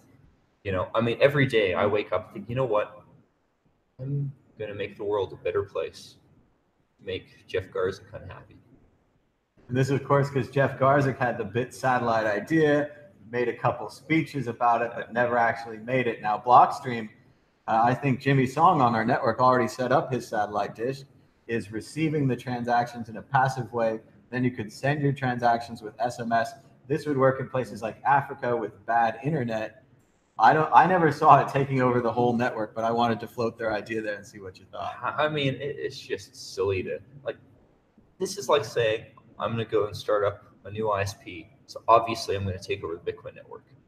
Well, no, I'm just providing people more options to get data around. Like as an example, we never actually got around to doing it. Gregory Maxwell and I, we were discussing, it would be really cool to go set up a modem and use the phone line to move blocks around. Sure. And these are the kind of things you guys think about. I got more on that later. I've been to some of your meetings. And that actually is a potentially useful thing because the failure modes where the internet goes down and phone lines go down are different. Sure. Because that underlying technology is different and the routing layers end up being a bit different. Not as different as they used to be, but still different. Right. So by just having that redundancy, you make it less likely that both will fail at once.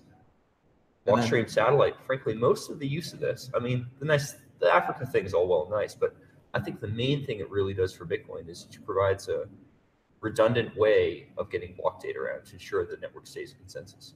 A good example was actually Puerto Rico, where I was actually just talking to the last conference I was at, someone from Puerto Rico, who remarkably was at that conference, and apparently had spent the past week without power.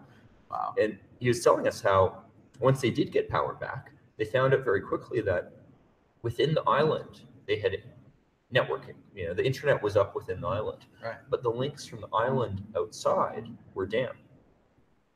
But with one Blockstream satellite receiving blocks, that entire island within itself would be in consensus with the rest of the Bitcoin network.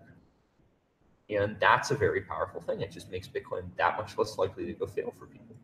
And we could continue to use it during the tragedy. Maybe you could sell relief and supplies, still receive some kind of payment for it, even though the rest of the network's down. Yeah. And, in some cases, it can be even simpler just to make sure that you realize when censorship happens.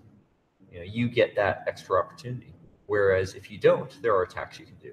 And China is a scary example here where their Great Firewall of China potentially could separate part or even subsets of the Bitcoin mining community from each other and use that to conduct attacks. But with something like Blockstream Satellite, they will find out very quickly, hang on a second, our internet connection mysteriously isn't giving us that blocks, but the satellite is.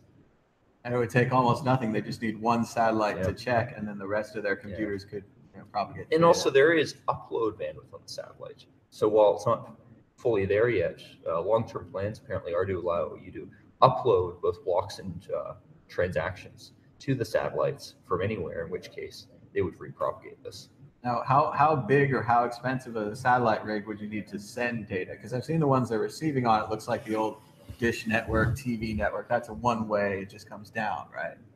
Yeah, my understanding, I could be quite wrong on this, is that it's not that expensive. I mean, we're talking, I believe, on the order of a couple $100 to maybe a few thousand or something, depending on exactly what tech they use.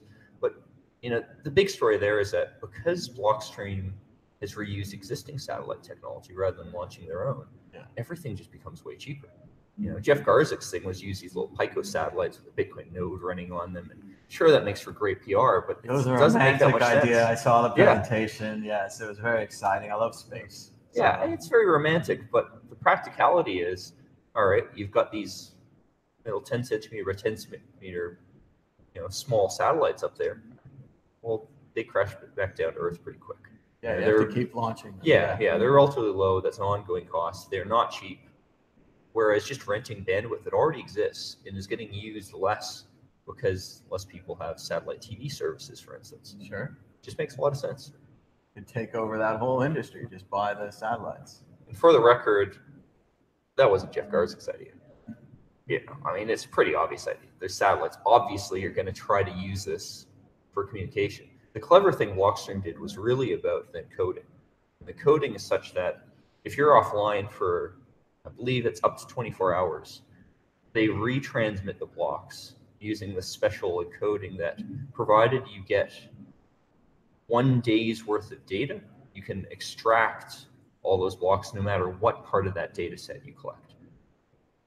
And I can't even begin to go into the math. It's all black magic to me, but it is magic, and it's very clever stuff. Forward error correction. It sounds great, and it's the kind of project that these guys are working on. I was going to mention one of the more esoteric things when you're talking about modems and sending the block stream over modems. I went to a presentation once at the San Francisco Bitcoin Developers Meetup. I think it was Peter Woolley, maybe Greg Maxwell as well. But they had worked out a system. If you ever read your public key over a telephone and you're writing down the numbers and you screwed them up, they had built a grid of other possible numbers, and they could work out where you'd screwed up. But at the same time, they wouldn't tell you because that'd be an attack vector. What do you think of this kind of work? Yeah, well, that's what has since become the BEC32 SACWID address standard. And you're absolutely right, it is very clever. In that particular case, the rationale there is, well, first of all, obviously you want very good error detection. Right. You know, Ethereum has learned this the hard way, where with Ethereum addresses, if you make a typo, depending on exactly what software stack you are, you can end up easily sending money to the void. That's really, really bad. And tens of thousands of dollars being lost that way. Sure. So Bitcoin addresses have always had a strong checksum. And your chance for typo being a valid Bitcoin address is about like 1 in 4 billion. So when you try to put it in the wallet doesn't go green. It just kind of sits there, and you say, oh, I typed it wrong. And you fix it instead of sending your money nowhere and not getting it back. Yeah, absolutely. Now, the next step of that is, first, you know, Bitcoin addresses use upper and lowercase. So when I try to tell you one over the phone, it's like uppercase A, lowercase B. It's just silly. Yeah. So by removing the case from BEC32, it's easier to say. Then in terms of correcting mistakes, the clever thing about that is it's very good at correcting mistakes. And by having your UI be, here's where the mistake would be, go double check, ensures that we don't get people to make a mistake, have it auto-corrected, and then they leave the mistake. Because if you leave the mistake, there's probably going to be another mistake made. And once you make enough mistakes, well, now you can no longer correct. So that's actually a UI level thing. It's not so much to protect against attacks, but rather against human error. You know, it's like saying, well, if I had a kid and my kid made a mistake on a spelling bee, would I just say, oh, you're close enough, and not tell them where they got it wrong? No. Spell checkers do exist. I think it's fine.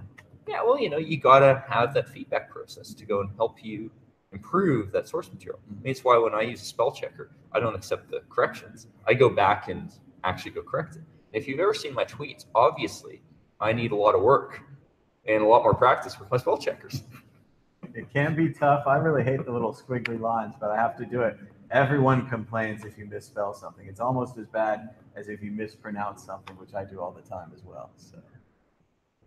So Peter, is there anything that you're working on right now? I know you're working on the Open Timestamps project. Are there any news on that or anything else that you'd like to tell our audience about while we have them here? Well, Open Timestamps is kind of an interesting project because I started in 2012, basically as this would be cool to have. And then I learned more about Bitcoin. I was like, Open Timestamps is really boring. But again, so valuable. Notaries, documents, my friend Chris Ellis, all of these people love to timestamp things.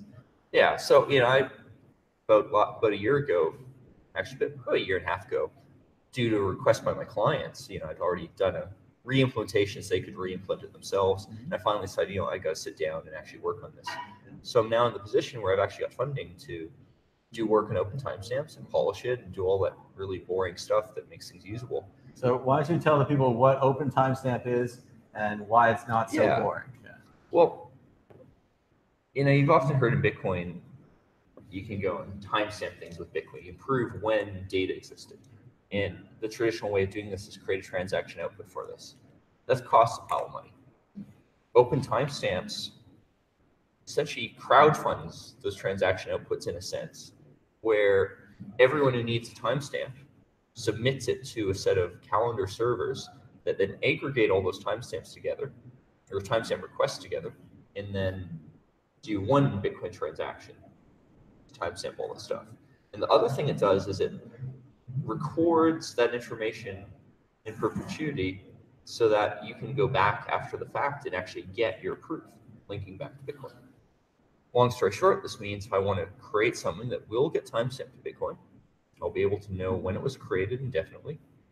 I can hit a button, and in about a second, I get my reply back.